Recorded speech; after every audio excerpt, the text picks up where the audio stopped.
Let's see. We live? Oh, we are live. All right. Welcome back to. I'm probably going to rename my channel again. But I like the dividend. Should I stick with that? Like, Yeah. I can do other stuff like health topics with that, I guess. Mm-hmm. Why not?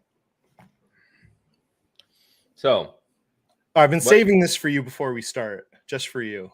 So I want you to tell all your friends about me. What are you? I'm Batman.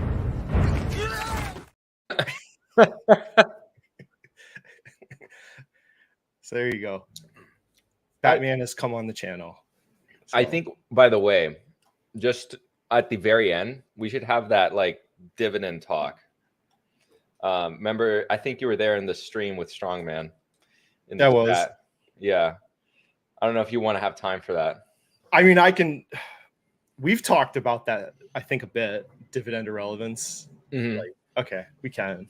I was going to pull up some stuff for Strongman, but no, you can have that debate if you want.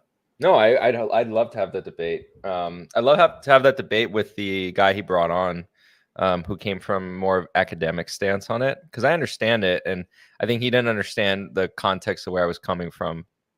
I would be curious when people use that term. Do they know where it comes from, and do they know any background, or they just spout dividend irrelevancy? Because I bet he doesn't know who authored. He probably doesn't even understand it was a research paper by two people. Mm-hmm. They had certain assumptions that don't exist in the world when they wrote that theory. Mm-hmm. There's also, I have a whole folder of people that wrote research papers that countered dividend irrelevance later on, but it sounds cool, so they say it. I don't know. Like, yeah, and they always bring up the price fluctuation, but we'll talk about that in its own section. Okay. So let's go with so what's the topic number one? Well, yeah. So I brought this up to Fabio because I haven't made a lot of content lately because I've really been focusing on my fitness the last like 2 months. So something I thought I wouldn't mind talking about, and I know you do. You're working out probably as much as I am. It's important to you. I'm two different perspectives here. So I'm working with a trainer, and so far so good. I'm down like 20 pounds. So I'm this is the most success I've had on fitness probably in the last like 7-8 years. So I found some stuff working. I thought I'd like share it. And should we do a weight check? How much we weigh? Is that a thing? Yeah, my coach, he makes me do it, but it sucks, but I got to do it every day. So. Oh, you do it every day? I do mine once every other like week and a half or so. It's pretty irregular, but I don't do it daily. But I'm sitting at right now about 215 pounds. I fluctuate sometimes depending on if I weigh myself after consumption or anything like that. We can talk about benching and stuff because I think I guess we're going to segue into like exercise routines because I believe I'm more of a believer in lifting for longevity rather than just I've aged past the desire to lift as heavy as I possibly can. Yeah. So do you want to like a brief background, maybe the last few years, what we're doing and what you're doing currently? Oh, so I mean, fitness wise, just like exercise. I've pretty much always been like on the heavier side of things. So I have pictures that I can share with the community or people at some point that of my prior physique. And I was pretty shredded and I was about 190, 185 pounds. When I was, I don't know, I think it's mainly contributable to my bone density. So I have a strong bone density. So even when I'm very lean, even for my height per se, I tend to always be heavier. Even now, like for being 215 pounds, it's still on the heavier side versus what I might perceive to be. And And that always hurt me with running sports. I did track a little bit, but I was never amazing, especially at long distance. I was only a short distance. I could only be successful in the short distance. I did the 400, the 200. I just wasn't fast enough to be super competitive in the 100, but I was competitive in the 400, which I hated. And then I did cross country just to kill myself for training for soccer season, which followed. So cross country was abysmal, and the weight and proportion was not ideal for that. But all that, it was a pretty healthy lifestyle, I'd say. And then when I hit accounting hours and also my previous finance job too, those hours, I did put on some fat weight. And so unfortunately, or fortunately for some, but I don't really like, or I'm not striving for that body type. I accidentally bulked like a lot in terms of gaining muscle mass. Because I always was like I believed in lean bulking. I like to stay lean, and when I started exercising again with the extra weight, I didn't like plan it per se, but that also caused me to, I was getting stronger, and I started working out with a friend of mine who he was trying to bulk, and I think that was a mistake. But right now I'm focused more so on leaning out again and not so much the bulking routine. I'm trying to not bulk anymore. I'm just trying to maintain the muscle mass that I have, but also lose body fat. And that's what I've been achieving for the past year or so now. I'm kind of like lean bulking. So what I do is, for example, tomorrow I will do my run, and I will run about 4 to 5 miles.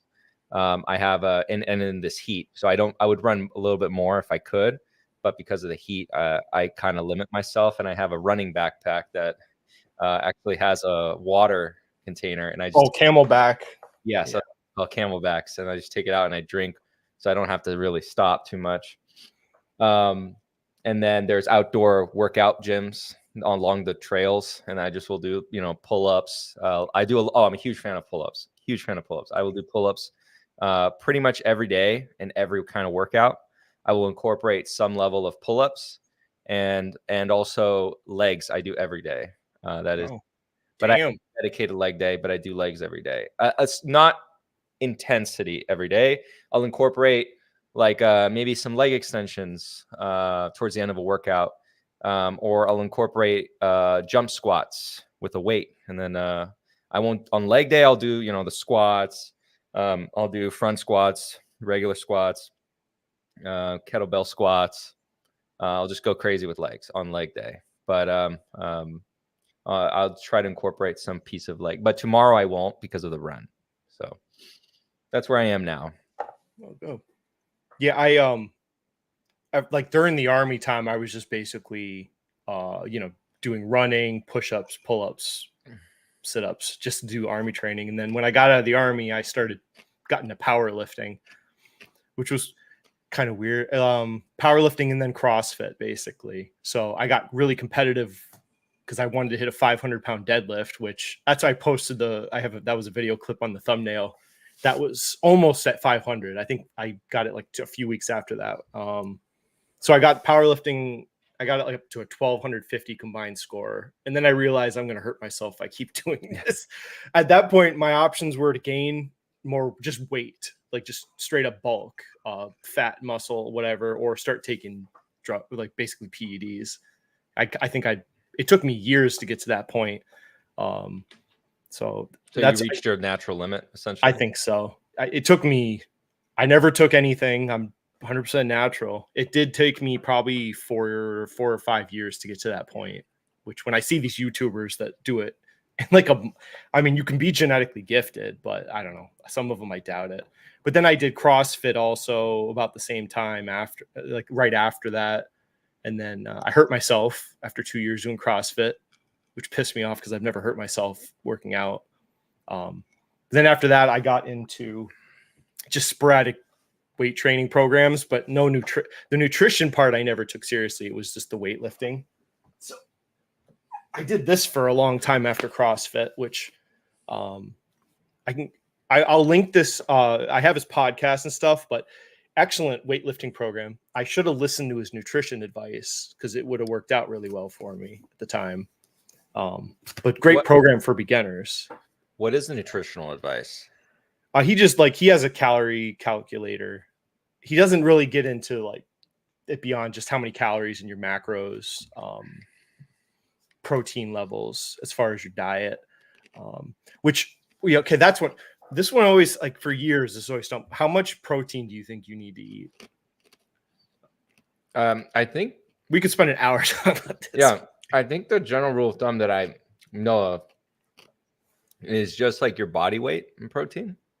That's the traditional answer. What is the other answer?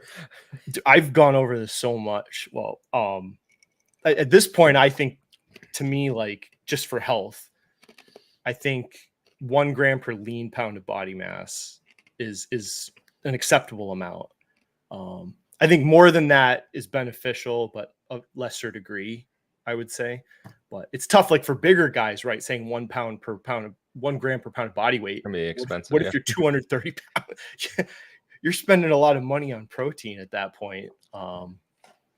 So it's tough, but I think 1 pound per lean is a good way to start with people. I think. Go ahead. No, for me, I try to consume a decent amount of protein on a daily basis. Like today, I ate a lot of chicken today. I ate chicken sandwiches, which was like a little bit of a cheat. I replicated grilled chicken sandwiches. I told people in the call that I'm making 3. I ended up making 2, and the last one I just ate the chicken by itself. I didn't include the bread. But generally speaking, I tend to consume, and it's not necessarily like something I picked, but it's what I tend to consume now. And I've avoided eating out, except at restaurants on social or work occasions, and that's it. And then when I'm eating in, it's pretty much meat and fruits, and then throw in some vegetables, and that's it. And I found that just doing that basic routine plus working out, your body almost like can't store fat. So all the fat that I had, it started to just shed off of me. And then I felt, pretty healthy energy levels. And then drinking lots of water. That's also the thing. I replaced basically all the fluid I drink. Right now, it's not. But pretty much exclusively the fluids I drink is water. I'll throw in actually some milk here and there.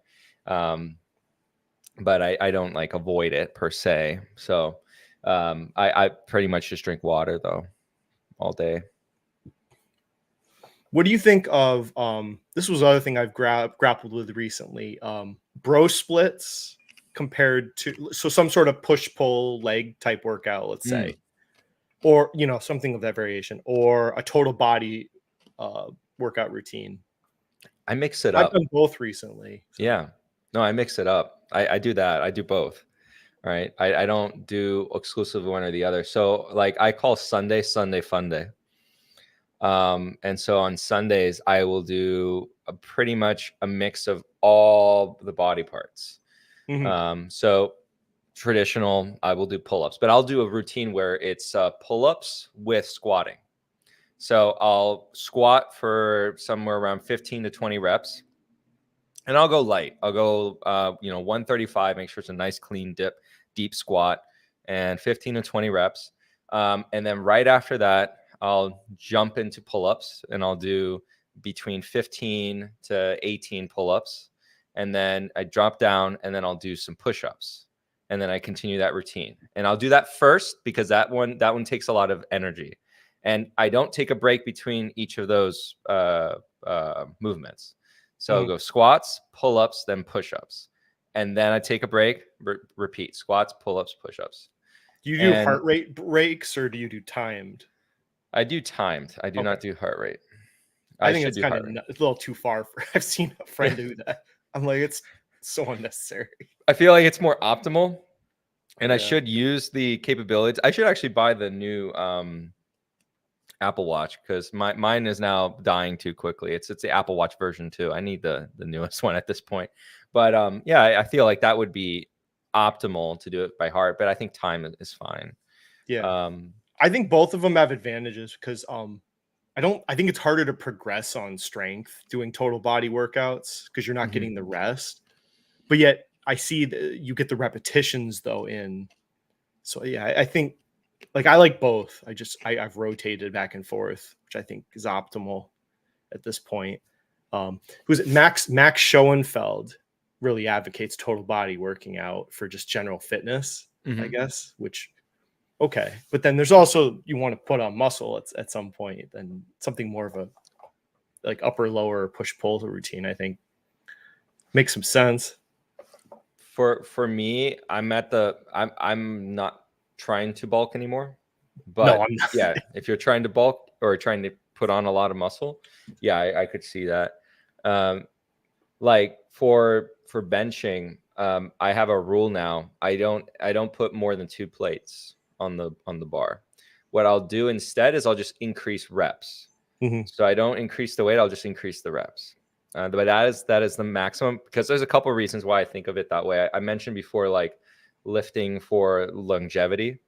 Our joints, they have a limit. Yes. And my friend, he's going to be a doctor, but I take his advice very seriously. And as he progresses in his career, I'm going to still always consult him. And he's also one of my friends from childhood. So it's like, he looks out for me in that way. But we were just discussing that extensively, and he recommended himself to me that I don't go above that weight.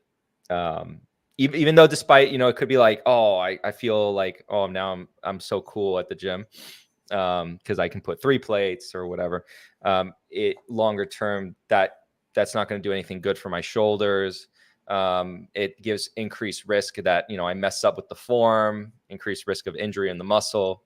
It's not worth it. So then with 225, I'll just increase the reps. Right now, I'm hitting a limit at recently. I had the video, which I shared with everyone, right? You guys, you remember, I hit 17 in the video.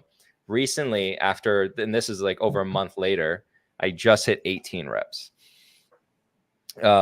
Which now that's like a PR, but I'll keep progressing on that. I don't know if I'll get to the 20 mark, but I'll attempt to. And then with squatting, I also do pretty much the same thing. I actually cap it at 2 plates, but I'll just increase the reps and then go from there. Pull-ups, I do weighted pull-ups. Have you tried weighted pull-ups before? I'm really terrible at pull-ups. It's my one kryptonite. Pull-ups, man, you got to get the pull-up game. No, I'd love to get to the point of doing it with like weights on. So it's one of my goals. But no, I think putting weight on the bar never ending is kind of a detriment to people from the longer I've done it. Because when I got to over 500 pound deadlift, like it took everything in me. Like I can't even explain the feel. Like it's just so much weight, and you feel it like in everywhere, and you just feel like you're gonna pop almost. Like because I have a belt on as tight as possible. I have wraps on every part of me that I can, my knees. It takes every bit of your guts to pull that weight up, and I'm like I feel like a disc is just gonna explode at any point. So at that, I knew I had to stop because it was just a matter of time before I hurt myself. I had a friend tear his bicep, and then I saw a guy tear his pec once, and they're really traumatic. I don't know how to describe. Like, you'll hear them, and if you see it, like it's pretty disturbing when you see that. Like because it's not normal. And you'll hear it too. That sound. Yeah, that is foremost the thing I want to avoid. I don't want to ever go through, and I've avoided that when I was in high school. I mean, I saw plenty of athletes tear their ACLs. I think I've seen 3 to be exact, which is plenty. Just to see how the pain they went through. The farmer carry deadlift, where it's a alternate hand. I really wish people would stop doing that because it puts your bicep in the hand that's this way. It puts all the weight on your bicep instead of your shoulder. You will eventually, if you get too much weight on it, it's going to tear. It's the one that worries me the most. I see people doing. I'll tell you this. I have never gotten close to the weights you're describing in deadlift. I have sissied out, you could say, with deadlifting so much. I mean, I don't go above 135. Yeah. On It the took me, deadlift. like I said, it took years and years of just practicing, like the flexibility. I've tried to explain, like the flexibility to do a deadlift that like properly. Nobody has that naturally. It takes a while to develop Mhm. the ankle flexibility. You have to really just work on it, and then in your hips to get in the right position to avoid injury. So I can tell when people don't have that flexibility online, because it took me like over a year to develop it. So I can see if they're rushing it just by their form, and then constantly videotaping it, and then checking my form against like Alan Thrall videos and stuff, and then critiquing myself. And then you'd be going, progressing, and then your progression would stop, and then you would evaluate, and I'd have to change where my hand position, right? What type of shoes I wore, how my feet were, everything matters when you get heavy, like over 400 pounds. The bar is bending. I never had those bars. I probably could have got 600 if I had those deadlift bars. The one, because they bend so much, lets you get higher before you get to the point where you have to start lifting. Oh, that's what it's for. Yeah, so just you get higher in your stance, which means you have better leverage. That's why they're so that's why they bend so much. It's kind of cheating the system. The same as if you wore shoes with this much of a sole, but compared to if you took your shoes off more in your socks, you'll lift probably 30 more pounds on your socks. Just that little bit of rubber makes a big difference there. But these are the strategies. I know. But I gave all the powerlifting for life. It's not healthy, I don't think. Like I'm with you. I'm focused on health now. So there is something to be said about lifting some heavy weights with and this is what my buddy was telling me about, giving stimulus to the fast twitch muscles. That is one of the muscles that deteriorate the most in our older age. So lifting heavy helps us retain those muscles healthier. And so I don't think you probably don't need to do 1 rep maxes, probably, right? Like maybe 2, like 3 rep like max effort, I guess, right? Yeah. As long as it just has to be lifting heavy. Mm-hmm. Yeah, lifting heavy gets that out of there. And there is an exercise that I don't know if you've tried it before. It's really good. There's another one that was shown to be by that same friend. It's like it's a deadlift, but it's a weird variation of the deadlift. You go backwards. So it's behind you. You have to do lightweight. It is not a heavy. Oh, I've seen this. Yeah. Yes. And it works a lot. Your glutes and your hamstrings. That's where like the main focus is. So if anyone tries this, it's behind you. You hold the bar behind you and you go down and it basically brushes up against your calves all the way down. You have to keep it straight. And that's also the key. You have the key is the technique. And you do it with a lighter weight than what you do in your standard deadlift. So I did it with the same 135, and it's kind of a weird thing to do at first. It takes a lot of like practice and repetition, and just trust me, do not do it with a heavy weight. It will feel very weird, and you don't want to mess up. Actually, do it on your first many tries. Do it with a very lightweight. And just get the feel for the movement. Yeah, you were about to show us an image there. I saw it. Well, if someone wants to get into like powerlifting, like this is definitely a book you should get. So from Mark Rippetoe, or is it the perfect squat there? Yeah. So he explains in detail how to do those types of lifts. When you squat, do you get the knee straight, or you stop right before the knees get straight? I don't do barbell squat anymore. You don't do barbells. What do you do now? I'll do kettlebell. Actually, I don't even do front squats either with a bar. I'll do lunges with like dumbbells, or I'll do goblet squats, because we have like 120 pound kettlebells, so I can hold them up and squat. I just thought it's too much of a risk on my back, I felt after a while, just for me, but I don't think it's a bad exercise. So I don't know if I've never shown, I guess the community, no one on YouTube has seen my my leg development. I know it's like a weird thing to show people, but and I almost want to be careful how I say it, because then Sam's gonna but here, I think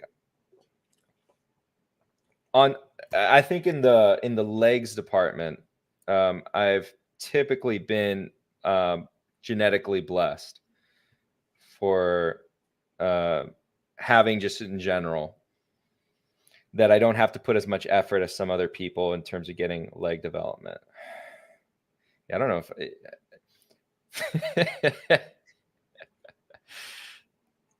yeah, I'm not going to show.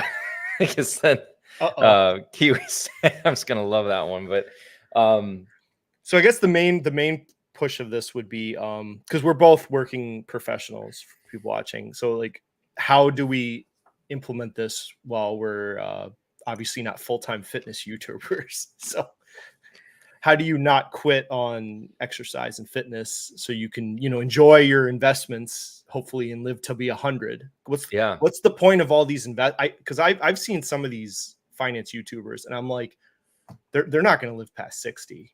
They look like shit. And I'm like, what? You have all this investment income. You haven't done it. You're not going to live to see it, or you're going to get, honestly, diabetes and probably lose your foot, and then you can't even travel. So somewhat I'm related to this, but related because it's not his fault from my understanding, but Gen X dividend investor. He's talked about how he's not going to be around for much longer. He doesn't talk about what it is. Yeah, he said he's had health issues. Yeah, I don't know what it is. He doesn't talk. It's not none of our business, but I'm assuming, kind of almost like how he's saying it might be something genetic related.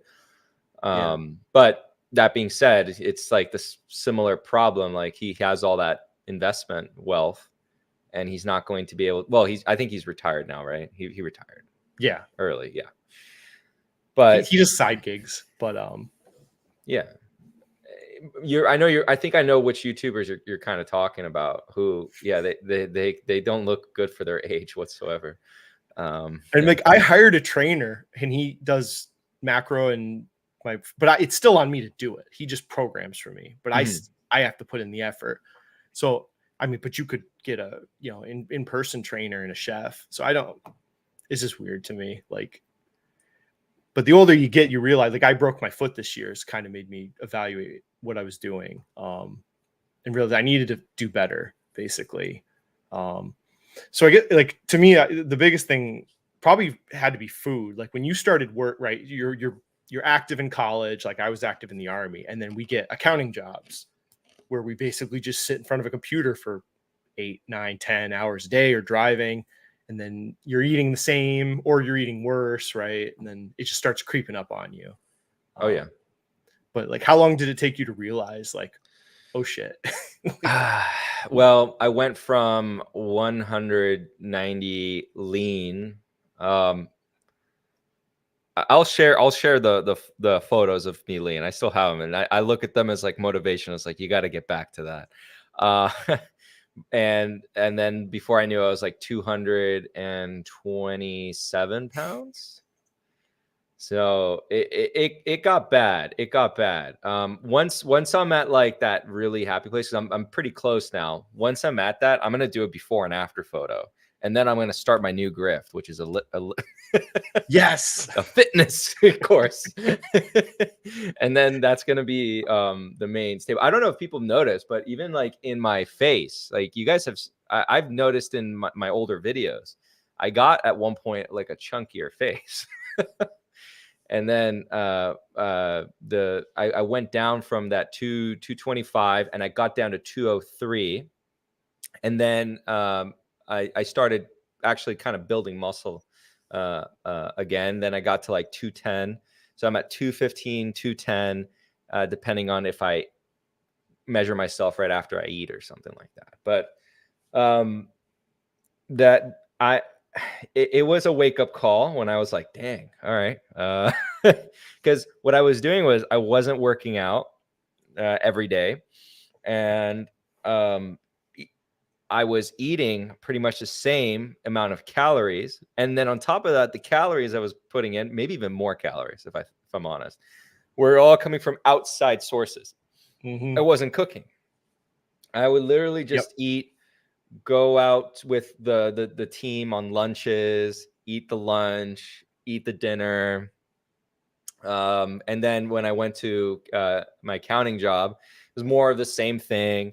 And then busy season on top of that too. And then they also pay for your meals on busy season on top of that. So there's a lot of incentives to just eat out. And that was a huge, I could pinpoint, that's an obvious cause of the weight gain. So after I switched to this new job, I decided, okay, enough is enough. It's time to set this in control. And then I made it like I have to go to the gym. You can see sometimes after the calls, I'm like, okay, guys, I gotta go. What do I say? Usually I was like, I gotta go to the gym. Yeah. Because it's a rule. And then so the gym closes, my gym closes at 10. I have to be there minimum 9 because I gotta get an hour in. And so I force it as like it's a guarantee I have to go to the gym once a day. But I don't necessarily do high intensity a day because I believe in days of rest. So some days when I'm resting, I'll be doing something low intensity, but just, kind of active movement. Like I could be swimming. And I'm a huge believer in swimming, by the way, too, for cardio. So. Yeah, I have to work around. Obviously, my wife works at night and my kid's schedule, so I can get to the gym 3 times a week.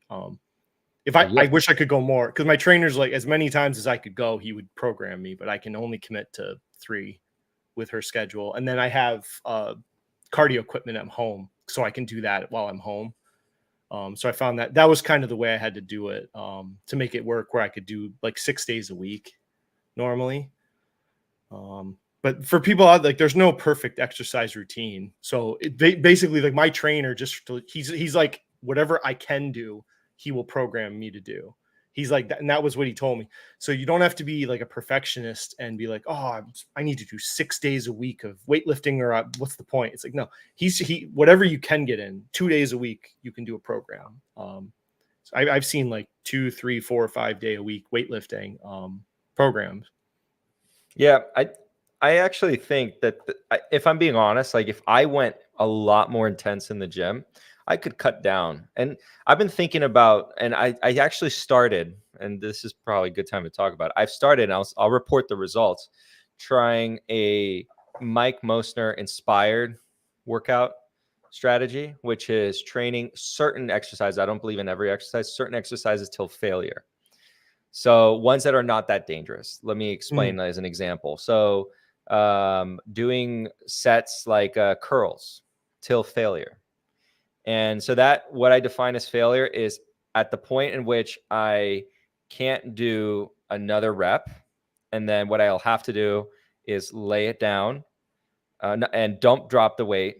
Kind of just do like a, movement, something like I'll be like doing like a shrug movement, just moving the arms a little bit, and then go and do one more right after that, or attempt to. And then that will be the moment I consider, okay, that was failure. And then I'll do the same thing with, I don't really do that with shoulders because I'm scared of the shoulder, but I'll do that with bicep curls. I'll do that with lunges. I won't do that with a squat. I won't do that with a bench press unless I have a spotter for obvious reasons. So not compound movements. Yeah. You want to be careful. Pull-ups, absolutely. Push-ups, absolutely. Just things that, if you think about it, could I get hurt in that exercise? I probably don't. I'm not a believer in doing that one till failure. But a lot of the machines, like tricep pull down, absolutely. Leg extensions, absolutely. Leg press, yes. All of those till failure. Did you know? So the guy that created the Nautilus machine system, I read his book, which it was his protege wrote it. I'll find it. I'll send you the link if you want. It talked this dude was like some crazy South African like safari hunter, and he developed this system of weightlifting. I'm forgetting his name, but the Nautilus machines were designed for that purpose, to literally go to complete muscle failure, to the point like you can't move your arm, you're screaming in pain. That's what he designed them for. And there was a specific circuit. And there was like studies done at, I think it was the University of Florida, and they did test subjects. The muscle gain was amazing for these test subjects. I'll have to find the book later, but it's really interesting to read, because like the way people use those cable machines is not what they were intended for. Yeah. Where people just wander around and just do a little bit and get up. And I think that there's something to that training style of training till failure, because if you think about it, your muscle, in order to gain strength and to gain, or increase muscle mass, let's call it lean muscle mass, it would make sense that your body is trying to adapt so that in the next situation where it faces that challenge, it will be better equipped to do so. So you got to put your body in that position where it's going to say, oh, I need to adapt to the situation. So if you're not training till failure, you're not going to be stimulating the body potentially enough to trigger that adaptation. Now you could change that up and do a lot of volume, because I know a lot of volume does work too. I mean, plenty of athletes do the volume route, not the train till failure route, and it still works out. I think that with the high intensity training, you actually, if you are in a rut for the gym or rut for time, like you don't have much time to put into the gym that day, I will incorporate that style. So I'll do every rep or every set till failure. That's safe. I'll do it till failure. This is the book. So it's a very interesting read, just to see where the whole cable machines came from in the first place. Yeah. So this was the guy that worked with the guy that created it. But there were some before and afters in it. Probably can't find, like here. I think that was one of the test subjects. This guy. Wow. Yeah. So, interesting read. In 2 weeks. 2 weeks. Yeah, but like we wouldn't do that. When you read the descriptions of what the training was that he was doing, like you wouldn't do that. You'd have to have someone help you torture yourself to the degree that he was. Because your brain sometimes is like, nah, I'm not doing it. No. And You think you're going to failure. And I saw a video of what he was doing to these people once, I don't even know where I found it. Like you wouldn't do that to yourself. The way he was telling them, like they're shaking. He's like, you got 2 more in you. And it's like, oh my God. But it's an interesting book. I gotta hire someone to follow me around and tell me that you got 2 more in you. More. No matter what, I tell them. No matter what, the scene in Harry Potter with oh my gosh, I almost said Gandalf. With Dumbledore, and he tells Harry Potter, no matter what I say, don't stop feeding me that water. Yeah, that's what I need the trainer to be there. No matter what I say to you in there, you don't let me stop. Let's see. Okay, I bench more than you, Fuhat. So, anyways, I guess so. Training wise, the most important thing though for working professionals, it's the food. It's 100% food. Like that's what I'm finally have got. I think the nutrition part. So it's actually helping me because my workouts aren't really different. It's just the food part. Yeah. But I think like CrossFit was a failure for me because it was so intense that I was so tired after doing like an hour straight of CrossFit, like crazy hit training. I would go home and just go get like McDonald's, and you just don't have the energy to cook or to eat properly after that. Like maybe some people have like superhuman genetics to do it, but I started gaining weight. I felt like I got like less healthy doing that type of working out. And I don't work out that strenuously anymore, actually. And it allows me to focus more on like the food preparation. I have more time for that, and I'm not so tired. So I think that's the part I was missing for a lot of years. The nutrition's the primary, and the exercise is like a supplement to the nutrition portion. Abs are made in the kitchen. Yeah. Yep. Yeah. Yeah, because I think most of the longevity component that we're talking about, living longer, is from the nutrition. Yeah, I think I'm a big believer in the keep it simple, stupid philosophy with food. I know there's so many different diets out there, but I've kept it, and I think it works out really well.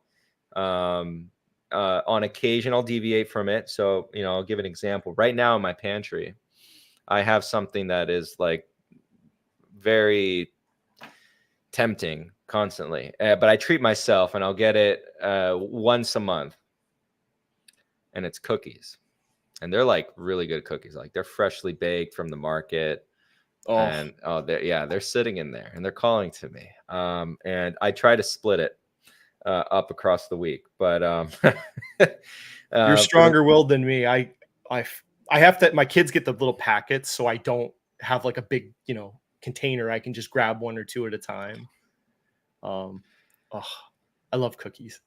Yeah, cookies are a strong weakness for me with some milk.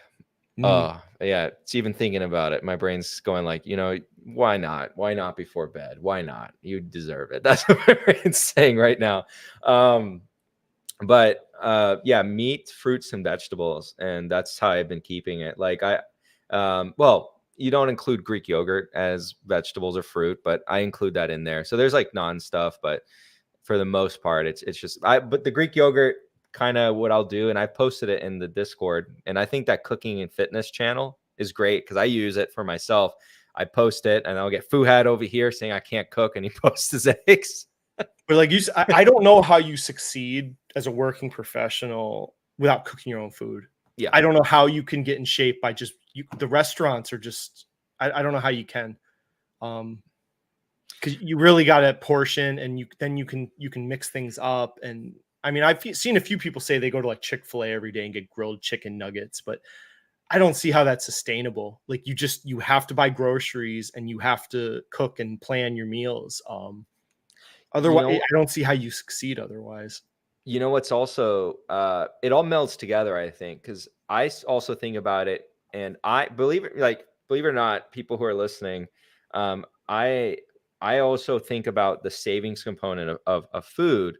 And I look for ways I can save money on, different parts of life. Food is one of them. Food is a huge like money pit. If I was somehow immortal and didn't need food and could only needed to eat food for fun, and I could just live off like the sun, I'd love that.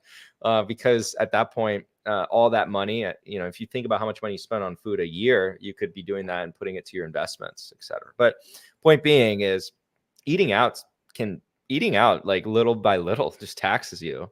I think you're getting a Subway sandwich. What is that, like $8, $9 now? Oh, it's probably almost $20 to get a Subway meal now, I bet. What? $20? Oh, you're including drink and all that. Like, yeah, I don't go. Sandwich. Yeah, I don't go there anymore. But I know I had some comments on nutrition that I'll just read these comments and you can critique me if you want, or say what you think. These are just things I've thought that have worked for me so far. How I'm going. First tip I noticed, I thought I was eating less food than I actually was, and then I started tracking. I realized I was way overeating. Like what my brain and my eyes were telling me was not right. That was the first thing I noticed. Yes, that is so, because in my brain I was so convinced I was only eating like 2,000 to 2,500 calories. Then when I started tracking, it's like, oh, you're not even close to that. I was probably 4,000 a day, I bet. Because like you think, okay, 1 cup of cereal. So you think, oh, you fill the whole bowl, and that's 1 cup. And then you actually do the weight, and it's like a third of the bowl is 1 cup of cereal, or how much pasta you eat. And it's like there's no, like, if you're overweight, it's because you cannot understand portion control. So that was like a lie you tell yourself, I think. Yes. By the way, what you just said is crucial. If you're overweight, it's probably because you lack portion control. I am a huge believer in that, because there's a lot of people out there that, claim, oh, my thyroid problems, etc. Blah blah blah. No. No. And then No, I know now. you always fall- I will go crazy, but you don't tell you just, I don't know, you lie to yourself, or maybe you're just not noticing it, but you're definitely eating more than you think. And then the one thing I've noticed too is this: there's large periods of time now that go by where I can't eat if I stick to my calorie goals. So it's like the boredom part does creep in almost, where you're not even hungry, but it's like you might go 3 hours between food, like twice a day. If you're eating like 2,000 calories, you cannot unless you're eating 200 calories every hour, but then you're never going to eat a meal. But so there's large periods of time that there's no food. I've gotten more used to that. But it was kind of weird at first.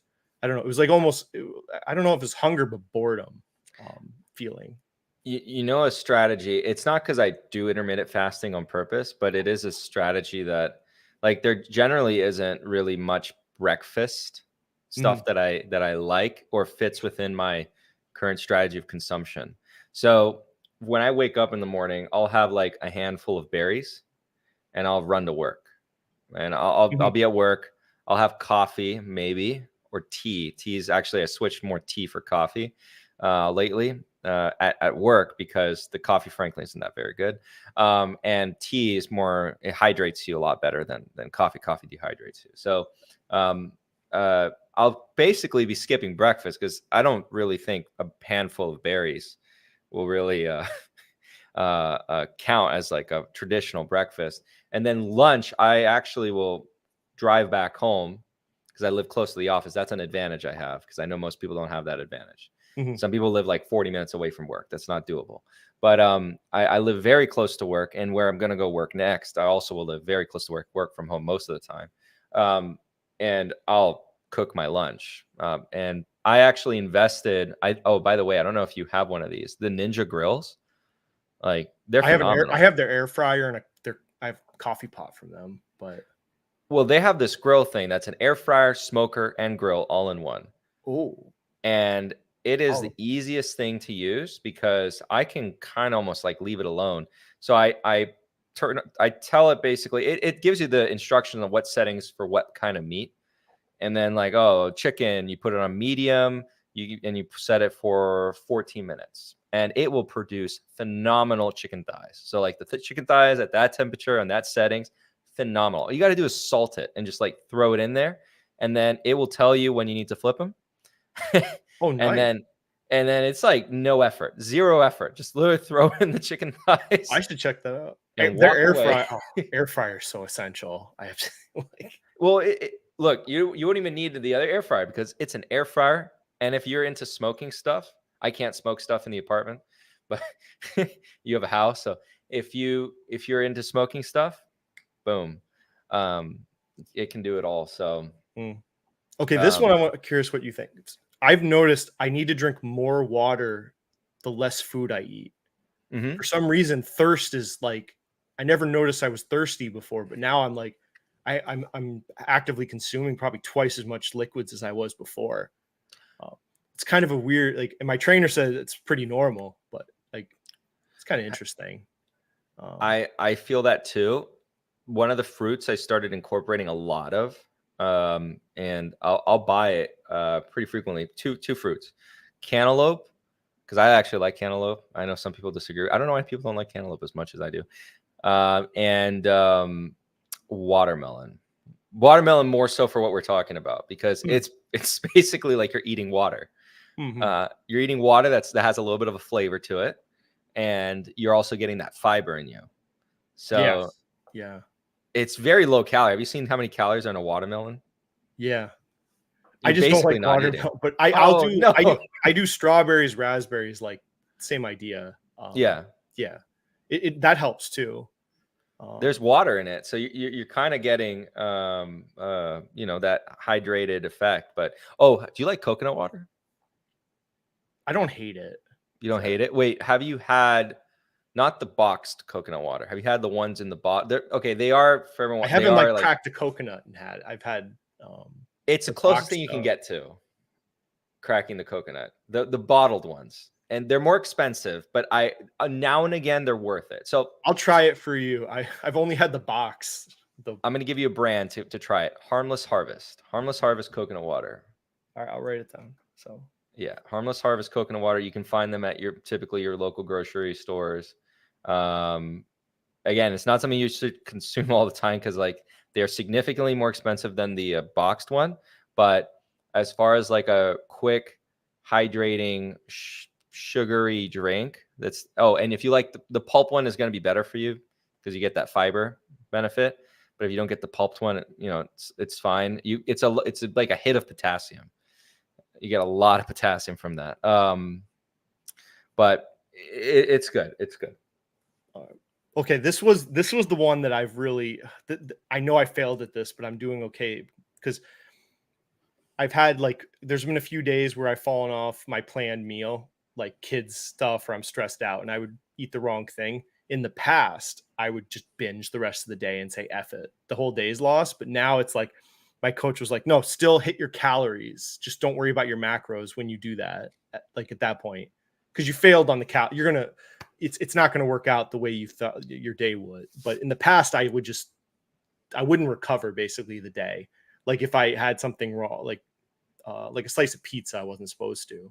I I think that's the big. So like, say you're going to work and you just lose control and you go get like a McDonald's English muffin, but then you're just like, well, the day's shot. I might as well splurge. And then you would just eat right all day like crap, and then you could erase a whole week or 2 weeks of progress in that sitting. I hate that about the human body. Yeah. That's why I think like I've had to, and it's hard because like you're in you're hungry a lot, and then I'll have like 2 slices of pizza, and I'm like I have to regain that control, even though I'm tired and hungry, and not keep going. And my coach has helped me with that. I'll say, and that's where I think the biggest that like people will fail at that. That's the thing. You'll be because you're going to be hungry in a calorie deficit and tired, and then at one point it's just going to hit you. You're just going to start eating like crap, and you got to stop, and you've got otherwise like that's where I bet 9 out of 10 people fail, I think, at doing this, and how I failed in the past. So it helps a lot to have that trainer to keep you accountable. In the past, I had a trainer back in the original days, and they gave me like a workout routine, etc., diets, and I think it does work. After a while, after you think you kind of get in that routine, you can get past it. But especially getting that jolt into that lifestyle, I think it's super helpful. Mm-hmm. And people should really take that seriously. That's an expense I think is worth it long term. What was that comment? I do that, but with alcohol. Oh, I had a beer, day's ruined. I wake up Caleb. Oh, that's too funny. Oh my god. All right, I have one more comment, and then we could talk about stonks. Well, if anyone cares. Fabio wants to talk about dividends. We were Trojan horsing stonks into fitness. The only other thing I had was find snacks that are high in protein and carbs and low in fat, because save your fats for meals. It's the one thing I've noticed to help me, because then you can have more flavor in your meals. What do you think of that? I don't know if I'm probably weird in that I don't snack. Oh, I will have a I'm not a huge meal. snacker. I really am not, but interesting. Yeah, I don't snack. I have no snacks. The only thing, if someone came over right now and we're like, oh, let's watch a movie, I'd have to think about, oh, I gotta go buy snacks, like, because I don't have anything to give anyone. Yeah, I don't have a lot. I have like these popcorn spicy queso chips. That's about it. And yeah, I don't really. Oh, furthest you run. The first I ran is probably like 7 miles. Protein irrelevance theory. I love that. That's funny. I literally just no snacks. The only snack thing I have is those cookies I talked about. Like my snacks are like the berries, the blackberries, strawberries. I have blackberries and strawberries is all I have right now. But I like to have cantaloupe, watermelon. Even I started buying from the market the coconut, like actual coconut pieces, coconut chunks. I like it. It dries up your mouth a lot, but I do like it. And so those are the snacks that I'll have, and I do that control by when I go to the grocery store. I just make sure I avoid selecting those any other items that cause. So if I have no options here to snack, and the only option to snack when I'm hungry, like right now at nighttime, I'll be like, oh, I need a snack. I can go in there, and what are my options? Berries, watermelon, cantaloupe, Greek yogurt. That's it. I don't have anything else. I can make the Greek yogurt, more sugary by adding honey, because that's all I have. And well, remember, like I said, right now I have those cookies. Like, oh, The other thing, dangerous. my wife used to get the big bags of chips, but we get the small little 150 calorie bags. So if I do grab chips, I know it's just that. So I know I'm not going to just like go crazy with like 600 calories of chips, because I know what's in that little bag and I can stop. So that's people. If you have kids, you might have no choice. Have some chips in your house or cookies. Correct. And Caleb's asking, Fabio, weren't you literally eating chips the other day? Yeah. So my neighbor, when they came over, they left the pretzel snacks. And you see, like, I had that option in my household. And so I did snack on them during the live stream when I came home from work. Because normally what I would do is I come home from work and I cook, get my meal in, because that'll be my big meal. And I'll typically eat like steak or chicken, pork, fish, something like that. And because we hopped right onto the live stream, I had a moment of weakness. And I ate some pretzel chips. And it was not, but thankfully they were mostly gone, so there's not much in there. So I'll link these in the notes, but like here's 2 calorie trackers if people want to look at if they want a macro. You don't have to pay for this. These are free. So this is from Pro Physique, which is the same. This guy runs Pro Physique and he has a YouTube channel, Paul Revelia. So he gives this out for free. You can put your info and it'll tell you, based on your goals, calories, macros. Here's one from Mike Matthews. He does the same thing. You can use that. You don't have to pay someone to calculate your calories. I know there's apps that do it, like Avatar, but you don't need to pay for it. And then I don't follow a lot of health and fitness, like online people. Like I listen to Mind Pump if it's relevant topic. I don't know if you watch them at all. No, they do they have programming too, which I think I did their maps programming. One of them. It's good actually. If people wanted to try one, I think it's a good fitness program. Then here's the guy that does, again, he did this book, same guy. So I think he's a really good follow for a new weightlifter.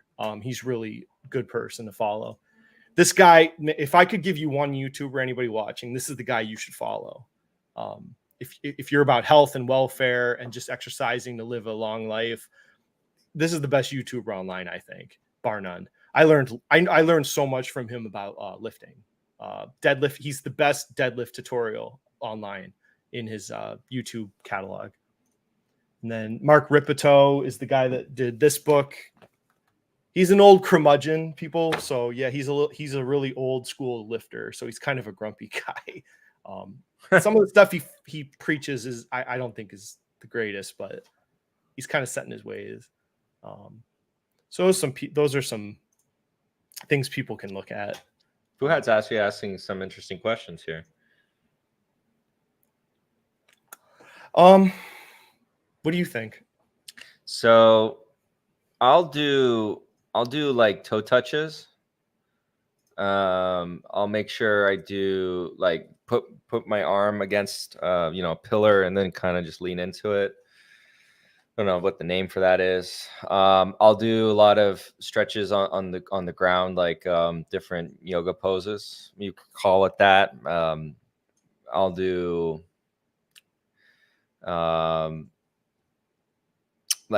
you could say after leg day, the man on the beach stretch.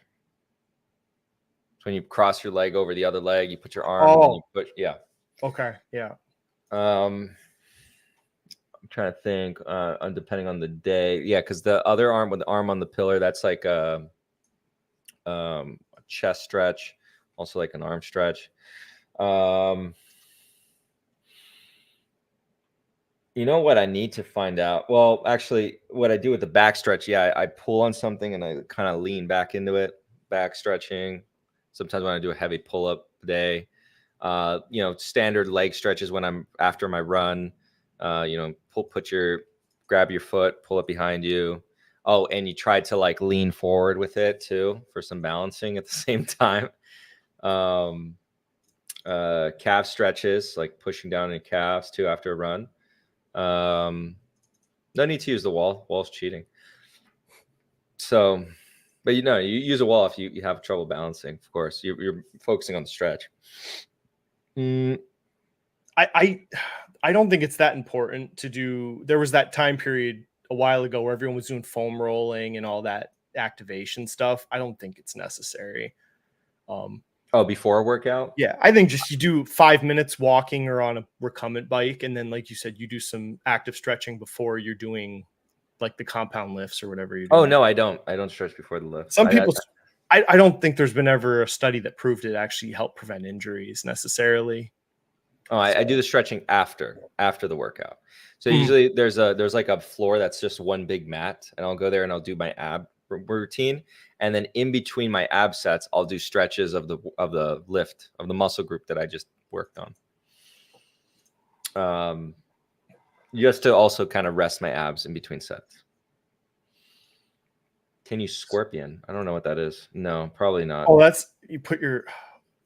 That's not an exercise, Fat. So you want? So what do you? You want to talk about dividend irrelevance? Yeah. All right. So we're Trojan horsing some dividend conversations. Dividend. It's totally his idea, by the way. As you can see by his name. Look at his name. He denies it now. He's trying to gaslight me. I'm going to remove my name. Of course, Dividend wants to talk about dividends. Just saying. But there was a guy who came on Strongman's channel, and I like the guy, so it's not like a diss on him. And he came from the academic side of talking about dividend irrelevance theory. I don't believe dividend irrelevance theory holds a place in the practical world. There are, like, I understand the premise where I think the main message is that you should not be focusing on companies that pay a dividend per se, but to compare and equate a dividend to selling a stock, I think is where I have a huge disagreement in. And I want to, let you say your take before I continue on that thought. Well, the people we talked about this a little before, but dividend irrelevance theory came from two guys who wrote a research paper basically in the 60s. So I don't know if people that spout that know where it came from. In their research, they made assumptions when they made assumptions about like the markets to make this theory, this dividend irrelevance theory. And I can go through those theories. Basically, it was like I'll pull it up, but they made assumptions about the world to make this theory that don't exist, basically. And I have research papers that refute their theories about it also that came out later. So in the real world, their theories are not practical. What were some of their assumptions, if you remember them off the top of your head? Was it taxes played no part in, I think, their considerations, and they assumed information was readily available and free to every investor. So every investor wasn't it like the same equitable information at all times? So their theory is based on things that are just not true. I mean, there are equitable, information. It's getting better. Yeah. But, well, even okay, so like part of the dividend irrelevance theory premise is that if you really want to earn value from your investment, you should just sell the investment. My problem with that is selling shares of a company and receiving a dividend from it is completely two different transactions. I know that on the surface, it looks like the same thing. You sold a company for, here we go. Thank you. So let's talk about assumptions of the theory. Taxes do not exist. I'll continue my point after we read this. Taxes do not exist, personal income taxes or corporate income tax. All right, fair. When a company issues stock, there are no flotation costs or transaction costs. I guess, we can put that to the side. When a firm decides its capital budgeting, dividend policy has no impact on it. That is totally not true. Already, that right there is not true. Information is ready for available to invest. That's not true, but information about the firm's future prospects available to leverage has zero impact on the cost. You like that? What the hell? So these are the assumptions, like people. Yeah, these are the assumptions their theory was created under. When they said dividends are irrelevant. But I don't know if this article touches upon this, but Dan, would you agree that if do you own McDonald's shares currently? Yes. So when you sell a McDonald's share, what are you selling in principle? Like what are you selling? An ownership stake in McDonald's. All of the. Yeah. Oh yeah, what were you about to say? You were about to say it. And all their future business activities or all the assets that they have. And assets are defined as, things that have a presumed productive value in the future, right? That they will produce value into the future, and liabilities are the opposite. They'll take value in the future. They're owed. So when you sell shares of McDonald's, you're selling the property, plant, equipment. You're selling the branding. You're selling the real estate. You're selling all of it. You're also selling the liabilities, but you're selling everything. And that is much more costly than, let's say, what a dividend is. A dividend is simply the cash account is being depleted, and then the cash, which is a different kind of asset, is being deposited into your bank account. So if you accept dividend irrelevancy theory and also are then saying that if you want to derive value from your investments, you should then sell shares, you are then claiming that all assets on the balance sheet are the same, which is, well, I mean, if anyone has taken, basic accounting, you would learn that we have different classifications for assets, and cash is its own asset class. And then you have, your current assets, which is your subcategory of assets, current assets, and then you have your long-term assets. And then you go from, in GAAP accounting, you go from the most liquid to the least liquid. So when you're paying that dividend and you're depleting the cash position, right, you're just removing one type of asset from the business and deploying it into your pocket. But when you sell the business, you're not just removing that one type of asset. You're getting rid of, like I just mentioned with McDonald's, you're getting rid of the branding, which who knows what the value is of that. You're getting rid of the real estate. I don't know what the value is of that off the top of my head. You're getting rid of the PP&E. You're getting rid of all the future potential projected value of all those assets. Versus a dividend is just a cash injection, current asset depletion. That's it. So I think a lot of that academic stance stems from people who probably have never owned a business. So I own shares of a privately held business, and I receive dividends from them. And that's the election of how they choose to return capital to shareholders. There's no buybacks because it's not publicly traded. There's no buyback potential whatsoever.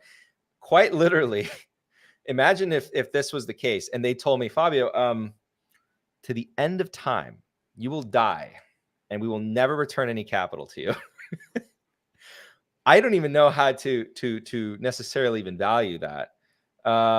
And it's like, if they said this to me, even if you sold it to someone, we will never give them a penny. So then I have to go I'm going to pick someone from chat, Dex. Hey, Dex, I'm going to sell you my shares of this company. You're probably going to ask, hey, well, what's in it for me? And I say, hey, Dex, give me $1 million. and you're rightly so going to ask, okay, what are the fundamentals of this business? Well, why do you want to know the fundamentals? The reason why you want to know the fundamentals is you want to know what is your return potential. Well, what if it's not publicly traded and you don't really have that aspect? Remember, you're supposed to think about your publicly traded companies just like how you would think about a privately traded company. So apply the same philosophy here, but we'll get to how this applies to public in a second. And you say, oh, actually, can I work through this example with you, Dan? Because you can talk back to me. Dex will have to type. Dan, can I sell you my company for $1 million? Okay, I get. What would you want to know? Or you just say yes and take the deal? I want to know how much debt you got. Okay, we have no debt. No debt. Do you own any land? Yes, we own. The company owns land, buildings, equipments, all that. that. The company owns $5 million in land. What else do I want to know? How much cash you have and cash equivalents? $2 million. Okay. What else do I want to know? Oh, there's a caveat. Can I tell you the caveat? What? When I sell you these shares, you will never receive a penny from this company. Yeah, I'm out. Why? But why? Why are you out? I want money. But they have all these assets. No. But I'm not going to get any of it. So. But what do you mean? They have all these assets on the books.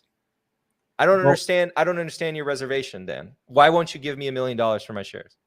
Because I will never partake in the business's, future prospects. But you can always find some other schmuck to buy it off of you. Doesn't help me personally, though. But so you're saying you don't want to take on the risk that you would have to find some other schmuck to buy it off of you, but you're not lying to them. This is legitimate. They have all these assets, but I somehow have the future knowledge to tell you they will never return any capital to you, and there's no buyback or anything, right? So we're getting into a philosophical standpoint of investing. Okay, no, it's not an ADR in China.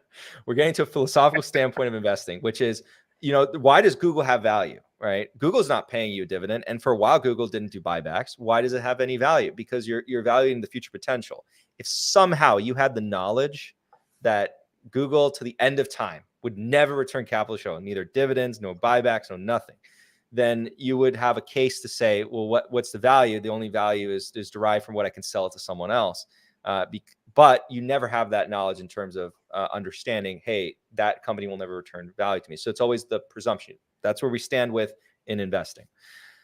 With dividend irrelevancy theory, you are equating some will say the buyback is the same thing as a dividend. That's the second point. How do you feel about that? Because we talked about how, you could just sell shares.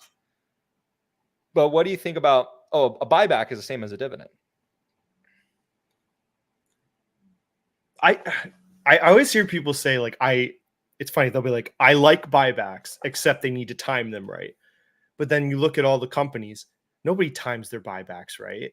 Like, they just buy at a steady, consistent pace. They don't look at the share price. So, like, what is that? When people say, I like share buybacks as long as it's done properly, it's like, well, what the hell does that even mean? I have a question for you, because this is I don't know why no one points this out about the destruction of usually dividend irrelevance theory proponents. I haven't mentioned this before, so your channel is the first time that gets to hear me say this, because I haven't had the time to bring it up. But I don't know why I didn't bring it up before, honestly. What is a common criticism of dividends, that the price moves when they do the dividend? Yeah, next dividend date, the stock price goes down. Yeah, right. So we'll talk to exactly why that happens. I've addressed that one before. But hey, what happened to buybacks? Well, they have to take the cash. Actually, I don't know. What's the accounting entry? I don't remember. Oh, no, they're removing cash, right? They're taking away cash. You're removing cash from the business, and then they're reducing the share count simultaneously. So what? It's like it's netting out, right? That's like the presumption, I guess, that they just presume. And so the net benefit is the buyback irrelevant, is what I'm getting at. Ooh, is the buyback now irrelevant? Because you're removing cash from the business. Yeah. And you're reducing the share count. The other one is you're removing cash from the business, but you're There's no getting the benefit. cash. There's no benefit to the business itself. So Yeah. What is it? Because I don't believe a buyback is relevant, just as I don't believe a dividend is relevant. I believe they're both relevant. They are the ways that you as the investor get rewarded. In the case of a publicly traded company, a buyback is beneficial because a company can do that. If it was private, it'd be a little harder. They'd have to go to each individual shareholder and say, are you willing to sell your shares? Are you willing to sell your shares? Oh, you're willing to sell your shares? Okay, we'll buy them off of you at this price. You willing to do that? Okay, cool. And then the remaining shareholders will, and that's how you can do, you can get a buyout, right? And that actually, if a lot of non-publicly traded companies, they might have that policy where they say, hey, we're not going to do distributions to our shareholders because let's say we're not an S corp. Because if you're an S corp, you kind of have to do the distribution because it's a pass-through entity on taxation. Same with a partnership. But if you're a C corp, for example, not to get too technical on everyone, it could be possible that the company says, hey, we're not doing a dividend, but if you want, cash, you can sell your shares back to the corporation, and then we'll work out some agreement. You want some cash now. That's still a form of having access to that liquidity. And that negates the previous scenario of when I said, well, I'm trying to sell a company to Dan, and he knows he's not going to get anything from that. So I was trying to establish the concept of the value of your investment is simply what the investor can derive as value in the future. That's what I was trying to establish, if I didn't make that clear enough to the audience. And then dividend irrelevancy theory is interesting because one of the things they say is, of course, it's irrelevant. Oh, come on, get out of here. I don't want no. Yeah, get out of here. Whoa. Just saying. It's all about when you buy. The meme of the guy who's crying, but he's wearing a mask that's smiling. Yeah, that's me right now when you showed that. So I don't know. I don't know what to say to people that have never, because they don't think the way I think. If you look at it just as a number, like they say, okay, all you're doing is moving money from this side to this side of the balance sheet. Mm-hmm. Nothing actually was gained, blah, blah, blah. It's like, but investing is not about math, right? It's not about math. They can try and make it about math, these value people. If it was about math, then why isn't Paul the best investor in the world with his software, or Jimmy invests?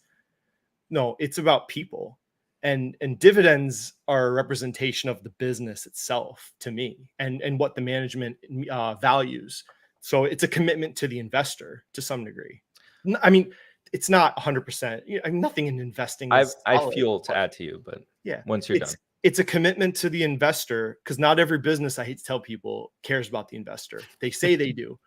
Fucking Palantir, they don't care about you. So you're just a pig to squeeze. But you hear a call from like Broadcom or somebody that actually has a growing dividend. They have a commitment to return capital to the investor.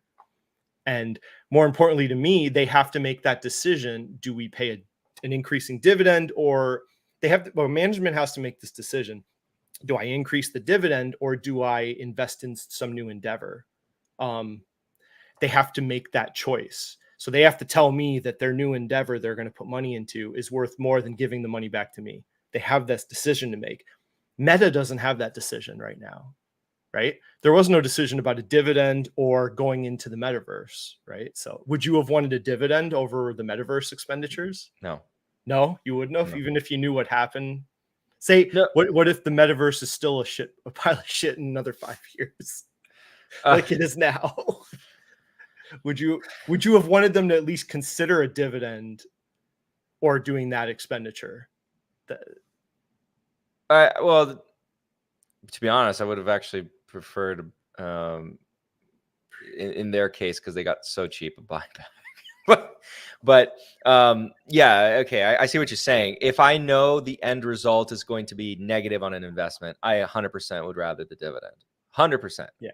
I mean, we don't know the future, but I just want them to consider the two options, management. Yeah. That's it. They can make either decision. And I've heard businesses do both. I like special dividend policies too a lot. Oh, I love them. I think that's why Agco and Packer, I really want more industrials to go that direction with their dividend policy. But if they're an aristocrat, the dividend aristocrat status is so important if you get it that you want to protect it. But for the ones that aren't at aristocrat status, I think a special dividend policy probably is the way to go. For those wondering why, well, first of all, dividend aristocrats after 25 years, correct? Yeah, right. Yeah.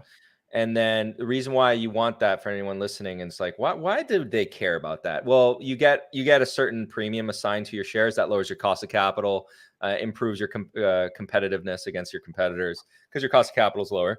You can afford to take on different projects that you couldn't before, or you could create a wider spread between your cost, again, your cost of capital and the project you're taking on, increasing your general returns. So, yeah,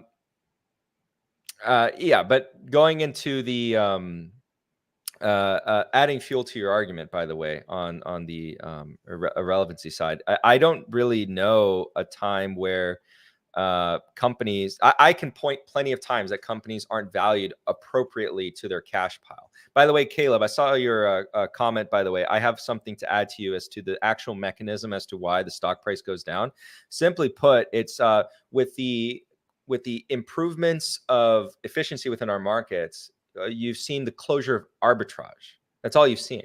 So there's a form of investing called dividend capture investing. And dividend capture investing has essentially been removed almost entirely. It's one of the, what was that? I didn't get to see it. Oh my God. What is that? Do you want to see? Yeah, I want to see it now.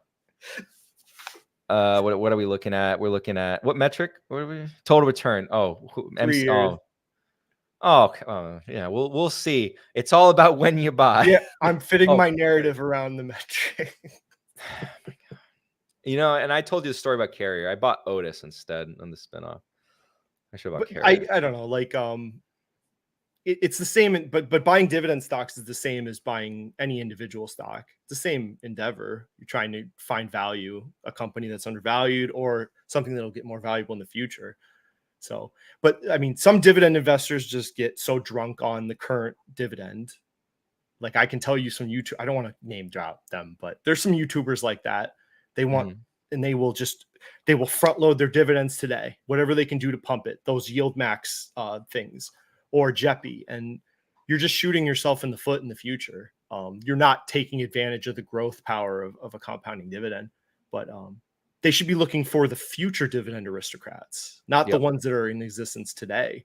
Like KLA or Carrier could become dividend aristocrats in the future. They're on a good progression. But you have to have the vision to see it, because the dividend yield sucks. It's like 1.5%. So, but if they stay on the trajectory they are, you could get to that aristocrat status at a killer deal. I have a question for you and anyone watching. When does the stock price fall for the I almost said the answer, for dividends? On what day? What's it called? Is it the declaration, the ex-dividend day, or the payday? I'll give you those three options, A, B, or C.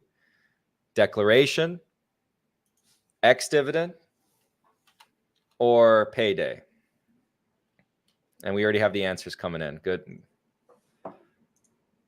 This will be part of Fabio's course. So, yes, for $9.99 per day. $999 per day, and we got it in. So the ex-dividend day, correct, guys. The ex-dividend day, when the dividend is assigned to the shares given, that's when the share price will fall. Okay, why not on the payday? That's when the accounting transaction occurs.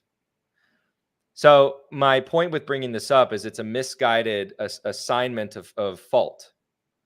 People are assigning the fault to the dividend per se, the actual accounting occurring. All it simply is a removal of the arbitrage that can exist, and that's it. So, because if you, in theory, right, you could buy on the ex-dividend day and then sell the next day for the same price, quote unquote, if the market didn't react fast enough, and attribute the change in price to that dividend value.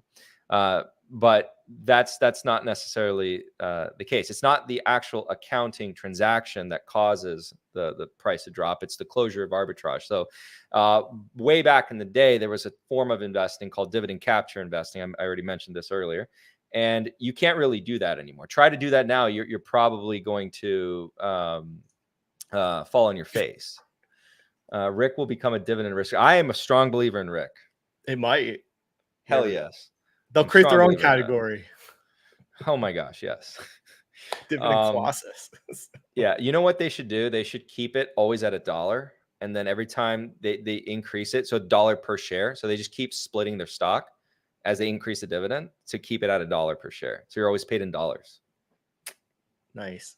Thematic. Wait, what is that called in investing. crypto? Stake? No, the dollar pegged. Pegged. It's pegged at $1. It's pegged. It's pegged Rick at is $1 pegged. amount. Yeah. As they increase the dividend, they start just splitting the stock to keep it at $1. Administration costs be damned. But yeah, that's a key reason that people who are critics of dividends, they always attribute the fall to the dividend itself and not just the closure of arbitrage that exists.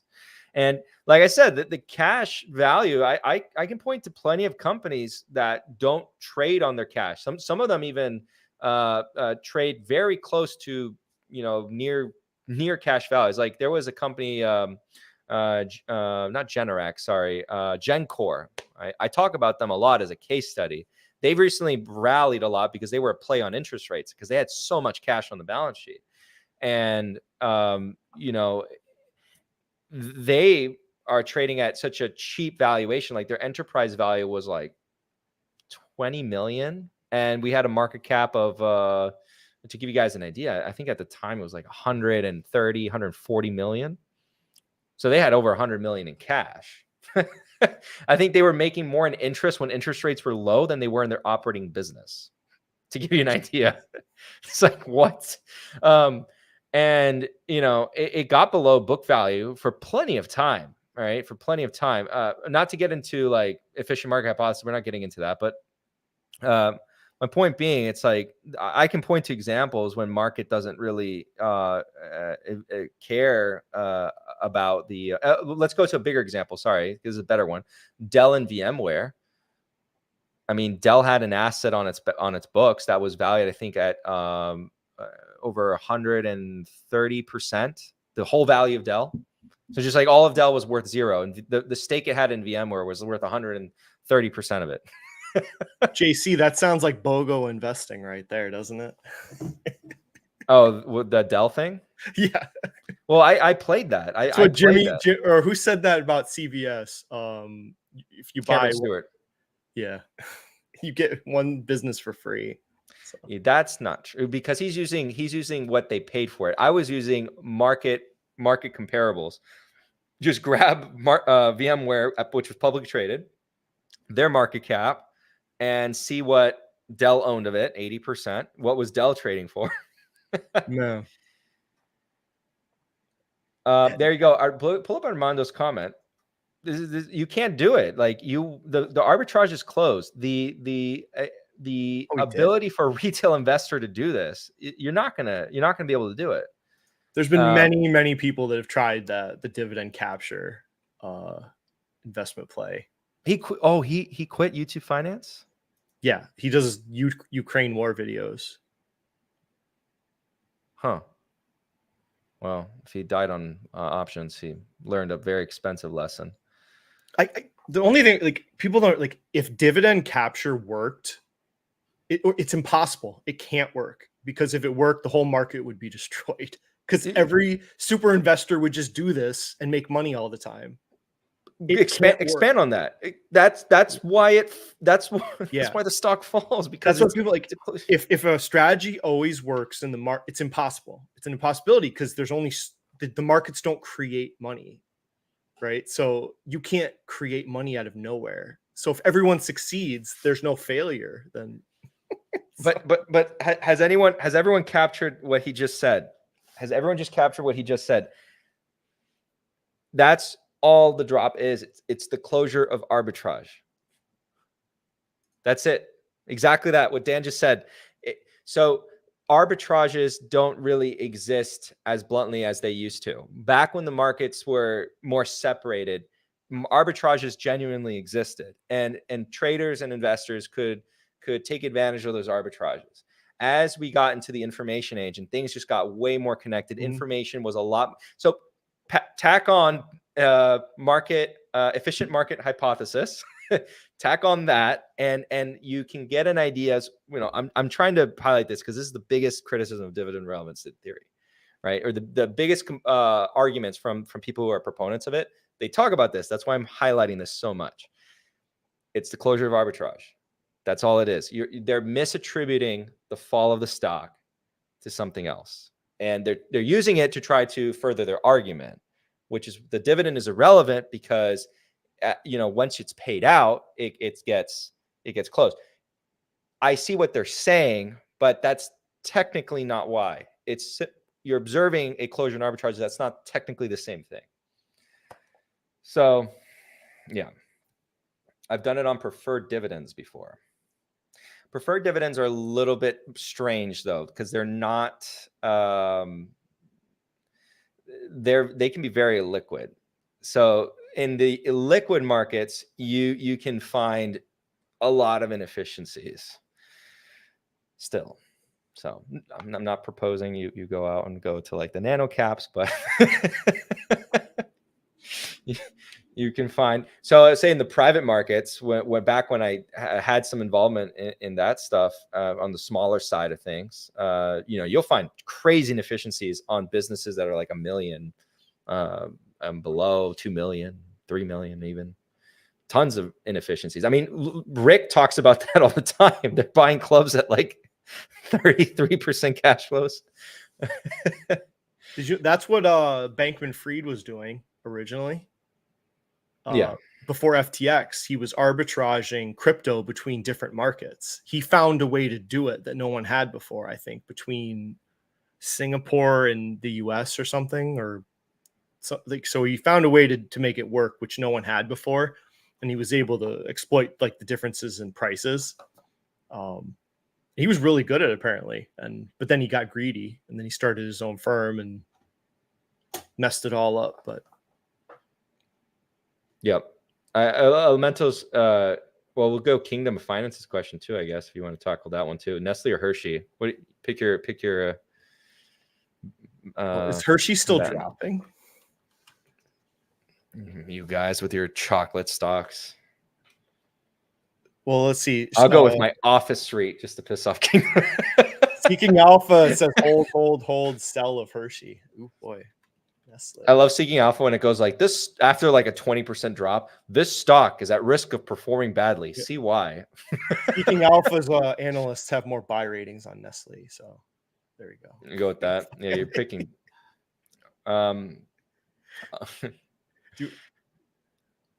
It's not irrelevant whether a company pays a dividend. It's irrelevant whether you invest in a dividend stock or not, because the market is pricing in the benefits and costs of the dividends already.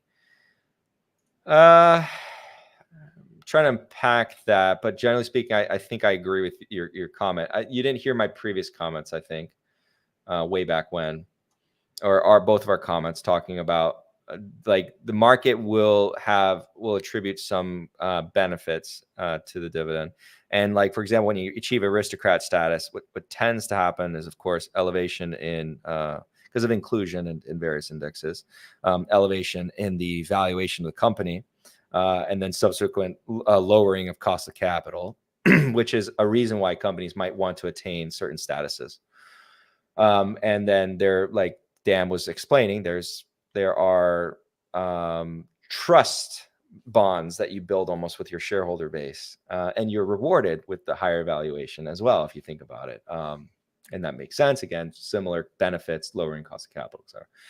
Yeah, I mean, there's not infinite uses for excess cash for a business. I don't know why people demonize dividend, because there's different options. They can hold the cash, pay down debt, buy inventory, purchase a company, dividends or share buybacks. Mm-hmm. There's not much more. That's it. Dividends are just one option that they have.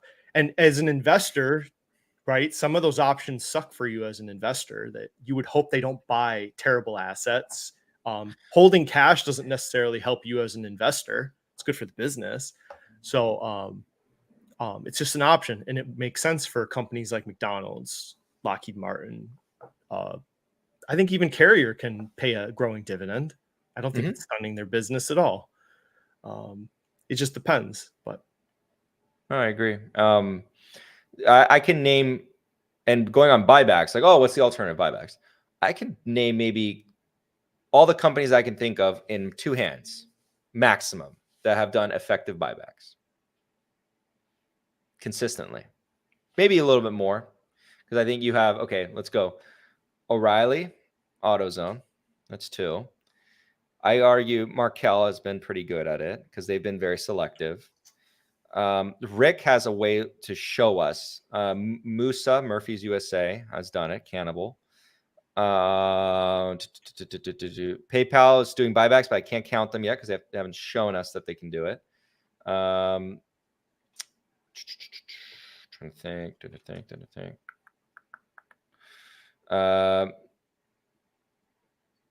Apple, you could argue. Apple's proven it.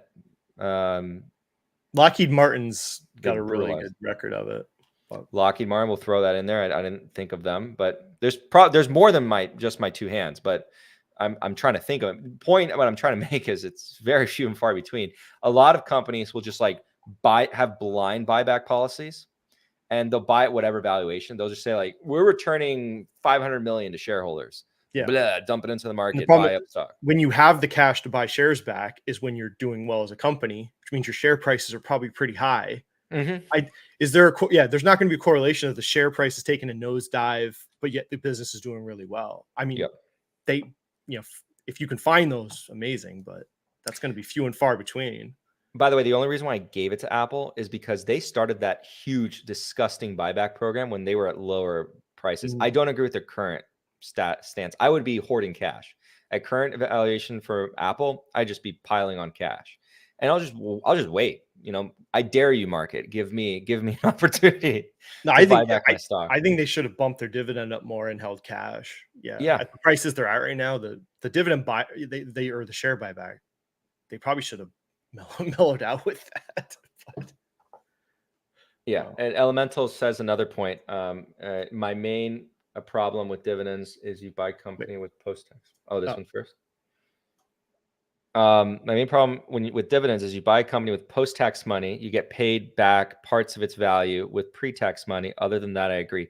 You don't get paid back parts of its value, because that's kind of like you're buying a productive asset that will produce a stream of cash flows here and out and into the future.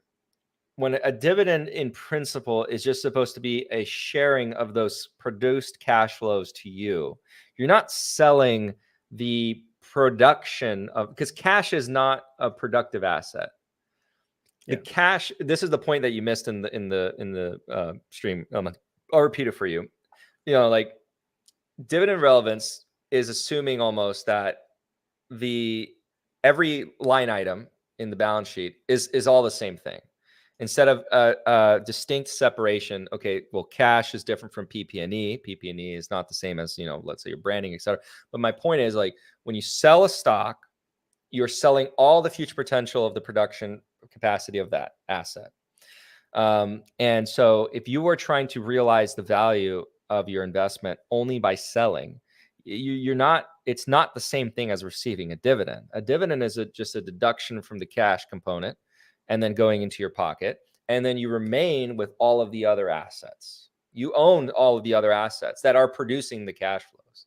All that's happening is just subtract the cash, and then the cash doesn't poof disappear just into your pocket, and that's all that's really happening. So when people say dividends are irrelevant because of taxes, I don't know what to say, because the initial theory was made under assumptions that taxes don't exist. So you can't. It doesn't make sense to say that. You can't say it. They did not consider taxes when they made that theory. The tax argument, I gotta say, they include it. Usually, the detractors include it because they say buybacks is a superior method. So they'll usually say dividends are tax inefficient, buybacks are way better because they're tax efficient.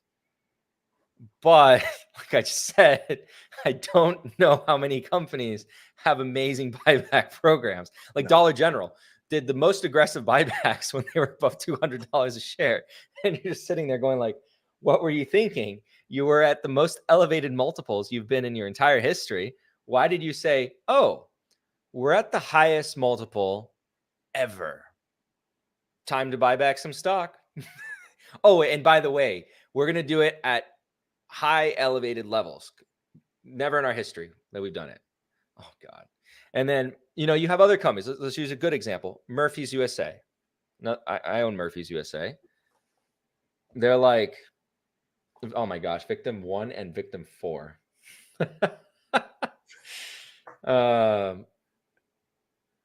But the tax component, I think like the cost of the buyback return of the failure of execution is far more costly in the end than the taxes you pay, if I'm being honest. So.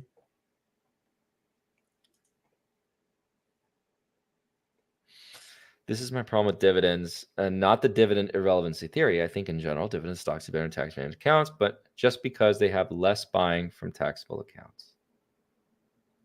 I don't.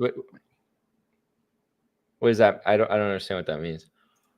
All I can like in everyone, like I said, everyone's stuck on the math, but investing is about people, and I'll hold a dividend paying stock even if it's red or the market goes flat. When retail just sell shit, panic, which people always do. It's fine. Because once it goes red, if you don't have a dividend, what do you have to look forward to? If you're holding the bag on Palantir, like there's nothing. So they'll probably just sell it. But yeah, I wouldn't tell anybody to do dividend investing if you think dividends are stupid. Like, that's insane. Why would you do that? Like, you have other options. You can buy index funds, or you could try and be a growth investor, which I think sounds like worse than death to pick growth stocks, but good luck. Maybe 1 out of 10 does well, I guess. And like I said, why I started with the very beginning part of the conversation 40 minutes ago, when I was giving that example, the only reason to invest in anything is that you believe there's going to be some sort of return. You don't have to receive it today. Let's say Palantir. Hopefully your philosophy is that one day Palantir's cash flows will be so great that it could return a crazy amount of cash flows to investors. So why would it stay at whatever market cap it is? Let's say it's 30 billion. Why would it stay at a $30 billion market cap? Because in the far future, it's going to be producing $30 billion a year in cash flows, and it's going to return $15 billion a year in the form of dividends and buybacks. And so, of course, the market cap will rise, even though throughout that period from when it gets to point A to point B, it's not paying any dividends or doing any buybacks, because you're investing and you're benefiting from the market rewarding that potential return in the future. So if lots of money isn't buying dividend stocks because they don't want the taxes, they keep the prices. I don't generally think that that's something that's actually been taken into account. So yeah, the stock doesn't know what the taxable status of the person buying it is. I mean, I see what he's saying. Basically, like there's appetite. There's less appetite for I don't think so. The dividend community is pretty damn big, actually. I mean, no, even in funds, I don't think that that's the case. And I kind of tend to think, especially when you're trying to get into like endowment funds who have a tremendous amount of capital, pension funds who are, all together are much more powerful in the markets. I don't really think they're caring about that. I mean, you're maybe talking about, but I don't really think they do all too much. Ultra wealthy and retail maybe focuses a lot more on it, but yeah, I used to hate on dividends because they don't invest in themselves, whatever that means. No, okay. You want them to invest in themselves, and then in any excess, that's a judgment call you make as an investor. You're like, why are you paying me this dividend? You have these projects that are yielding 30% plus. Like, stop giving me the money. Go increase. Okay, this is the one. I guess this could be the end. We're getting pretty late. So like Broadcom has always been a dividend growth machine. It's probably been one of the best dividend payers. I mean, at its size, the payout ratio to the growth. I mean, that's I did not know that. That's a beautiful stock to dividend growth. But they're at this point, they have so many opportunities. So they've been dumping all their cash into growing the dividend, but they've got opportunities in AI, right? Or other avenues with chip development. So they're at an interesting crossroads. I'm not invested in them individually, but I'll be curious to see, do they keep continuing these massive dividend growing streak, or are they going to pivot to more capex into some other endeavors that when they see that AI is going to be so big. So yeah, we'll see, I guess, company like that, or are they just going to keep growing the dividend hugely because that's just what they've been doing? It's one to keep looking at. They're probably going to grow it still, but maybe at lowered levels if there's a lot of projects around that could yield higher returns. But yeah. This guy says sell it. So. Oh, whoa! Elemental bought a put on Nvidia. Elemental, I'm curious because I haven't checked them. Are they? What duration and kind of what price are you looking at? But wait a minute. Let's see if I can. I am short Nvidia. Do not short Nvidia along with me. It is very risky. I am down a lot of money. I'm okay with it. I am down a lot of money. I'm okay with it. I am down a lot of money. Oh my God, that is so funny. I told Chris I was going to make a 10-hour loop of that and put it on my channel. That is good. I love that. And then he bought 3M, which is just such a. He's like the final boss of value trap investing at this point. Like, no, his return rate is literally abysmal. But the thing is, though, when the stocks do work out, I'm not certain I don't think he has any of the amount he needed. He was so heavy on Baba, and then he lied. He had only 1%. He probably sold it. I don't think I've ever heard him make money on anything. I can't think of anything he's bought that just went up at all. Like, it goes sideways and then slowly dribbles down most of the stuff he buys. I actually don't know Smith what their followers like. Carnival Cruise Lines, like the stuff he admits he bought. But yeah, I don't really know what his followers are doing. Like, there's nothing to look at and say, oh, he put his brand, he put everything behind X, and it turned out well or it turned out poorly. Like, there's nothing that I mean, there's actually only negative ones. Yeah, that's right. And then his claim that when he got mad at Chris, he said, like, I made 5 times the market return with being only 50% invested. It's like, people are gonna hate me, but I keep saying I don't think value investing works the way I see it on YouTube with their DC models and stuff, like exclusively that. I don't think it can be successful. I know. What you do, you've blended all these different theories and applications that I'm aware of into one research. Like, people, like, you have a model, I know you do, but you have all these different parts to your investing strategy that I see from being an investor for a long time. So yeah, you can use a model as part of an investment process, but by itself, you'll never succeed, I don't think. There has to be something more to you.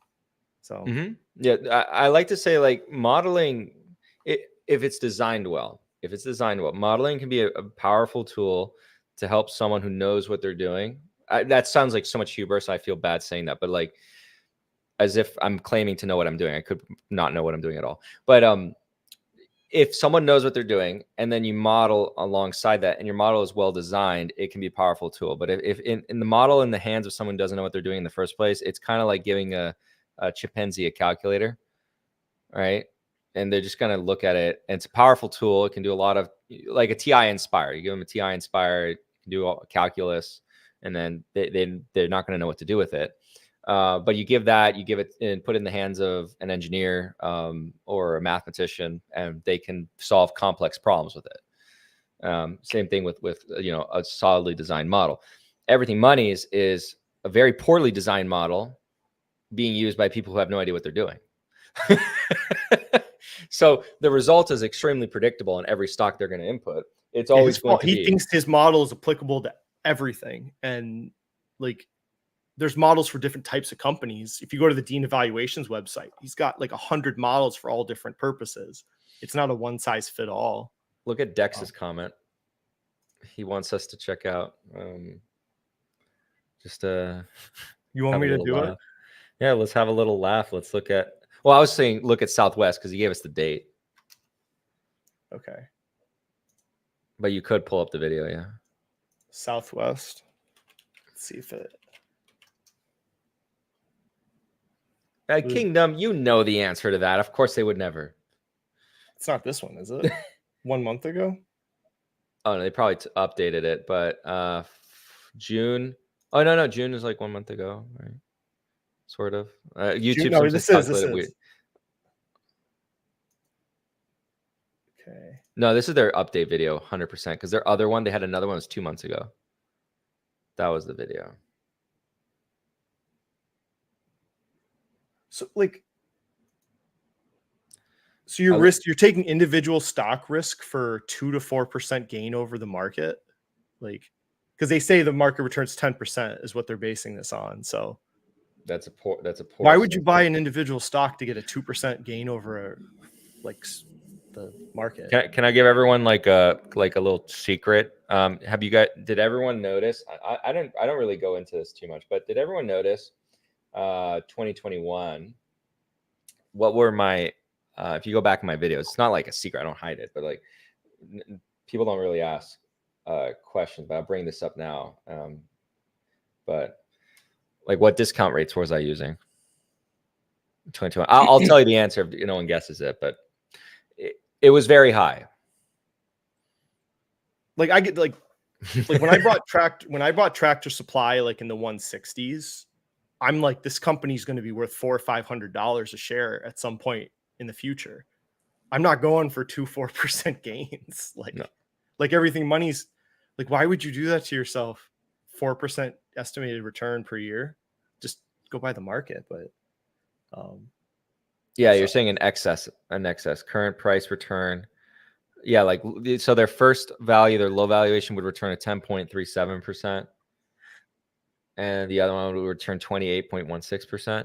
And that's, I'm guessing, annualized. Oh my God. They should actually call that annualized rate of return. So why would you buy airlines? Don't buy airlines. Well, Southwest, to be fair, is the only one I would buy. But yeah. What is that? The year to date? Oh, wow. Oh, wow. So it came right back up and then right back down. I just have a problem with companies where the government has to demand that they spend CapEx, like utilities and airlines. Utilities, I kind of nuts, but I get that. Or telecom, where like they have to be forced to spend money even if they don't want to. So you're taking management decision making out of the equation to some degree with these companies. I don't like what. Well, we could say it this way. We could rephrase it. Well, I think utilities are weird because, utilities profit. I have to refresh my memory on them, but the business model is very interesting. Like electricity companies, they make money from the actual development of the infrastructure, not so much what they charge you. It's kind of weird, but they maintain the system, but that's not actually how they make the profit. I got to refresh myself on it, but I don't invest in utility companies. But yeah, I used to that's probably broken, but what is this? Duke Energy. That's probably not right. Oh yeah, it's 100% broken. They're also very net dilutive. Like that's another thing about these guys. Yeah. Utilities don't. Yeah, they issue shares. I mean, they've actually been pretty stable, 707 to 770, and then they were up, down, up, down, up, down. This is one that a lot of dividend people. I think Gen X Dividend owns this. I think. I do not know why you would. Because I don't even think it provides that much stability in a portfolio. No. Just buy something else, and by the time you're retiring, the dividends per share are probably gonna be significantly better. I'd be more comfortable owning, like I'd consider like a bank, a better kind of utility than a utility.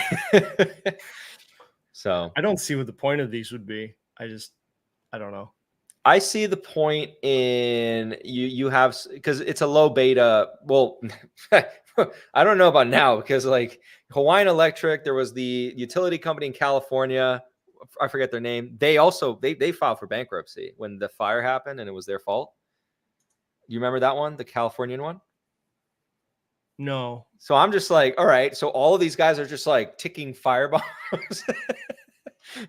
And then there's a fire in, I don't know, whatever state Duke's in, and the stock just collapses. So, because the whole point of buying these is like, okay, low beta investment, you get your dividend, small little growth here and there. What is it? WEC? Emperor Sauron said it. Yeah, I know it returned a lot if you bought it at post chapter 11. Or was it My chapter DGen 13? play of the week? I bought this about here. I saw. And then I sold it over here before the end of the day when I was talking to you today. So Oh yeah, I saw your comment. I did all right with it. Yeah, like, you did really well. I didn't have I the don't want balls to say how to much. You get don't in want to there. know. Yeah. What I was don't the- want to know how much. No, it was a 5-figure. I'm not saying. Oh, I did pretty well. Yeah, you got basically, you know, like you contributing to the family vacation fund. Yeah. Actually, There you yeah, I don't know what I'm gonna do with it. Now I got to pay my treadmill off. I'll pay the treadmill off next to me. So You change your name to Dividend Dan to Trader Dan or something like that. well, I don't. Okay, see, I can't brag. Well, you're here, but this has been beautiful because I got this. Where was it? $4, right? No, where was it? Am I missing it? Oh, you're on the 5-day. That's why. Oh, Jesus. Wrong one. The 5-day chart's Is it extremely broke? Oh, volatile. here it is. Yeah, when it popped here, that's when I got my puts. So I waited for news to pop the stock, which is kind of Dan, why aren't you sharing these trades with me? Sometimes I'm at work and I don't have the time to find these things. You got. It's part of the steps. You wait till you find a trash company, but then you wait for a pop in the stock, that, and then you ride it. I don't know when I'll get out, but I rode Vorb all the way to bankruptcy, the other Virgin Galactic one. So you got to share these with me, man. Oh my gosh, like. I will say again, you do not short or puts on valuation, people. Like, it's not. These are fundamentally flawed businesses. It's not about valuation. So they can't make money. They can't make money in their business. It's like impossible. Anyways. So you're just watching these trash companies and just waiting for good news, and then you're like, "Up, time to short." I have like 5 or 6. I'm watching, and I wait. There has to be a pop in the stock price though. It gives me that extra bump security, I guess. So otherwise, I just let it go. Alter ego. I don't give a damn. Oh, and Kingdom. Oh, just you wait. Just you wait. Okay, just you wait on the Musa versus Kushtard. Did you remember? I shorted Plug Power and I called it. I don't know if you remember. I messaged you and said I was doing it. It was at $25. I called my shot and I rode it all the way down to about $12. So, but I know stuff about them. They're a local company. So no, you know. So I had a small position in Plug Power back in the day. I actually wrote it. I sold it at. I didn't write it all the way to the top, but I sold it at like 39, 40, something like that. We have locals here that made a lot of money that work for the state because it's kind of a celebrity company, right? Their headquarters is 5 minutes from me. So people were buying it for pennies on the dollar here. People I work with, but then they didn't hold it obviously all the way. They sold it at like $2. So they make out good, but not, you missed out. So. Oh gosh, everyone's coming in and saying like, what about CrowdStrike? What about Etsy and Amazon? It's got to be in my wheelhouse. Like, I don't think I'm not I don't buy software companies. You've noticed because I don't know anything about them. My play is SCHG. You should just trust me, bro. Just like I know nothing about software, so I don't really buy software companies. Like, I don't know. Yeah. I mean, I'm an accountant, so like I don't know, like I can look at the management will say something and I can look at their finances and be like, there's something not amiss or some news I can find. But to make a living shorting, I don't know. Like that seems hard. No, I mean, like, it doesn't happen that much. It's not like something that's always clicking, right? It's occasionally some spark hits you, and really, you got to find the next fraud. You got to short Disney. If I find something I don't know. It's got to be not valuation. So, Yep. I mean, don't worry, Dan. The programmers don't know. That's actually funny because Elemental's a programmer. oh my god. Yeah. Yeah. Oh boy, we're at 2 hours. Yeah, we did it. And remember, this is after I did the call, man. The 9 hour. Jesus, 9 hours is back for you. Yeah. I have a problem. If it's about stocks, though, I can like literally go on forever. It's not I don't even consider it work. Well, just for you, I'm going to get up and work out before I go to the Scottish Games in my area tomorrow. All right, I'll make you a promise. I'll do my run in the morning, which I already planned to do. So I'll do I'm gonna like act like it's a promise now. 600,000 legs workout like you were talking about. Squats around the world. Yeah. Motley Fool recommended Etsy stock. I'm screwed. What? Oh, it's over. Are you still own Etsy, my man? The bet is the bet's through. It's been a year, I think.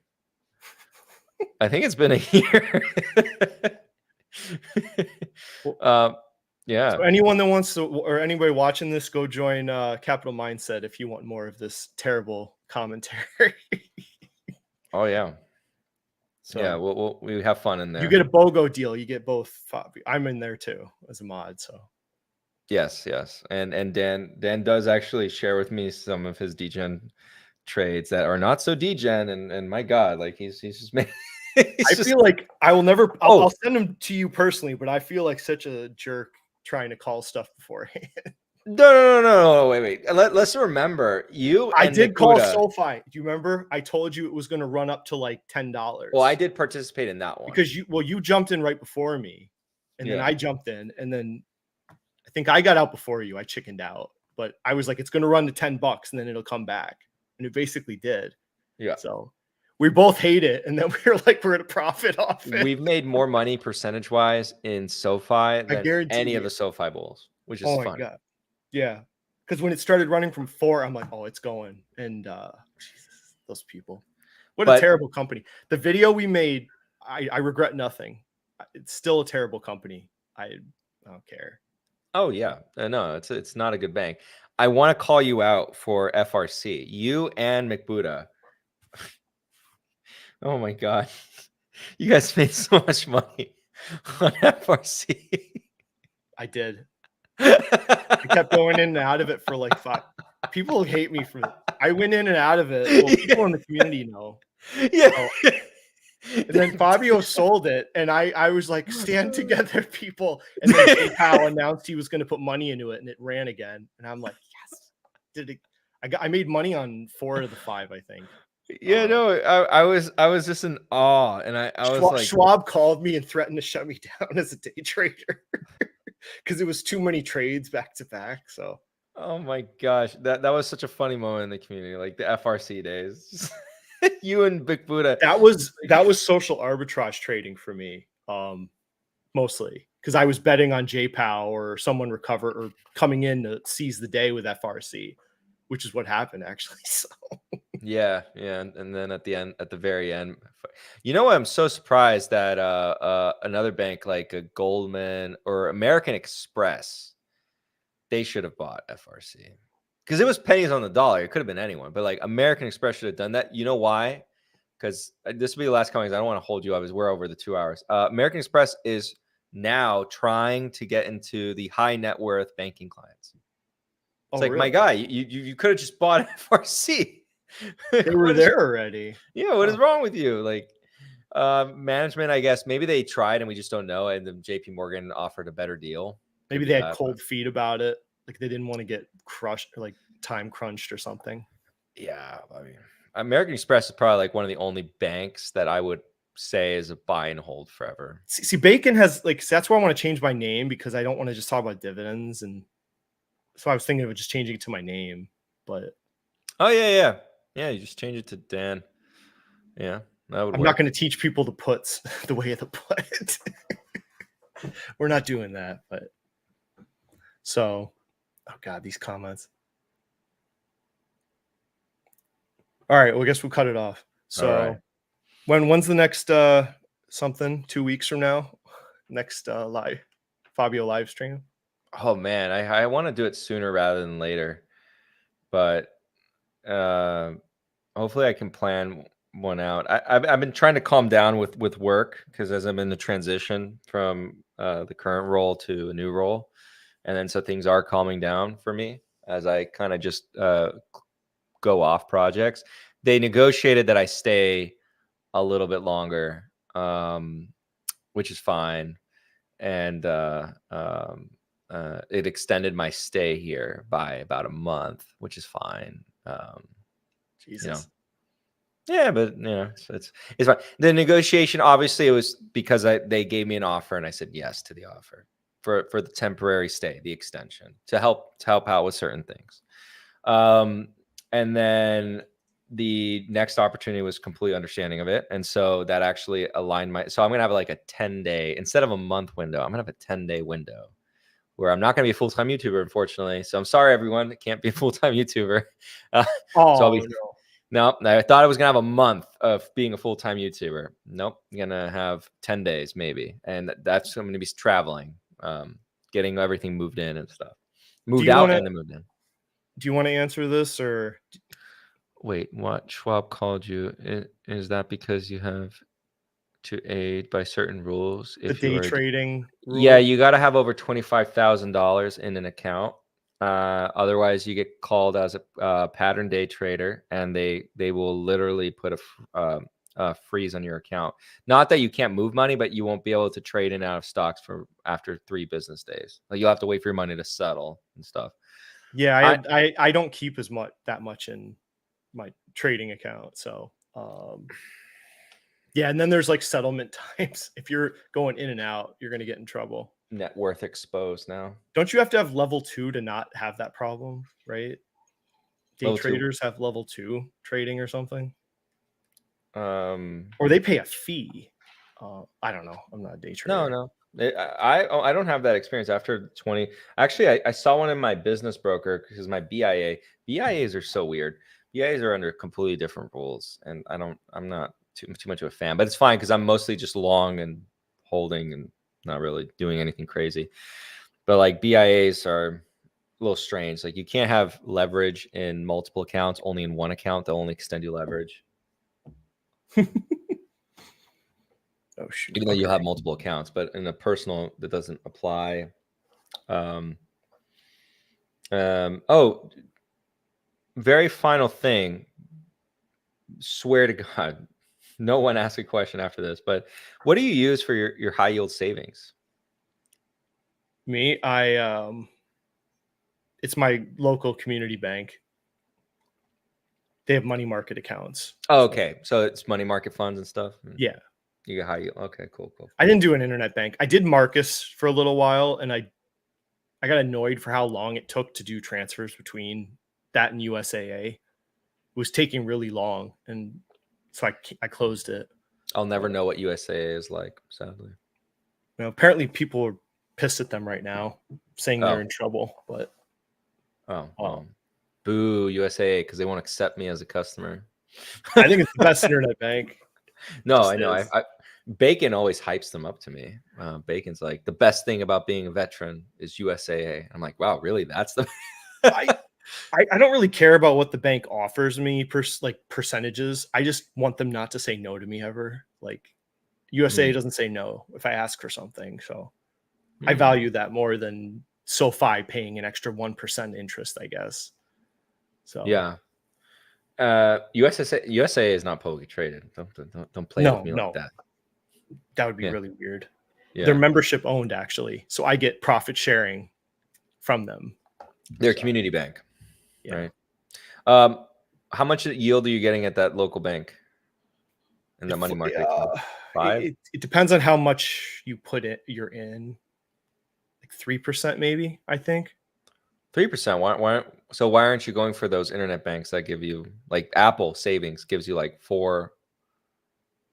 I just don't like to. I don't want to add any. I'm already dealing with 3 banks. I don't really want to deal with anything complexity. Else. Gotcha. Yeah. Gotcha. Yeah. I see the point, though. I mean, It's fine. I got super hyped when I found out about the Merrill preferred deposit program. I was like, oh, I can keep everything here. Oh yeah, that's cool. So yeah. All right. With that said, I will. That's the end. 2 hours. Oh man, this guy needs to go to bed. He's been all day. Yeah, I've So do I, been on front of a camera all day. So thanks for joining us. I might have to timestamp this. A lot of topics.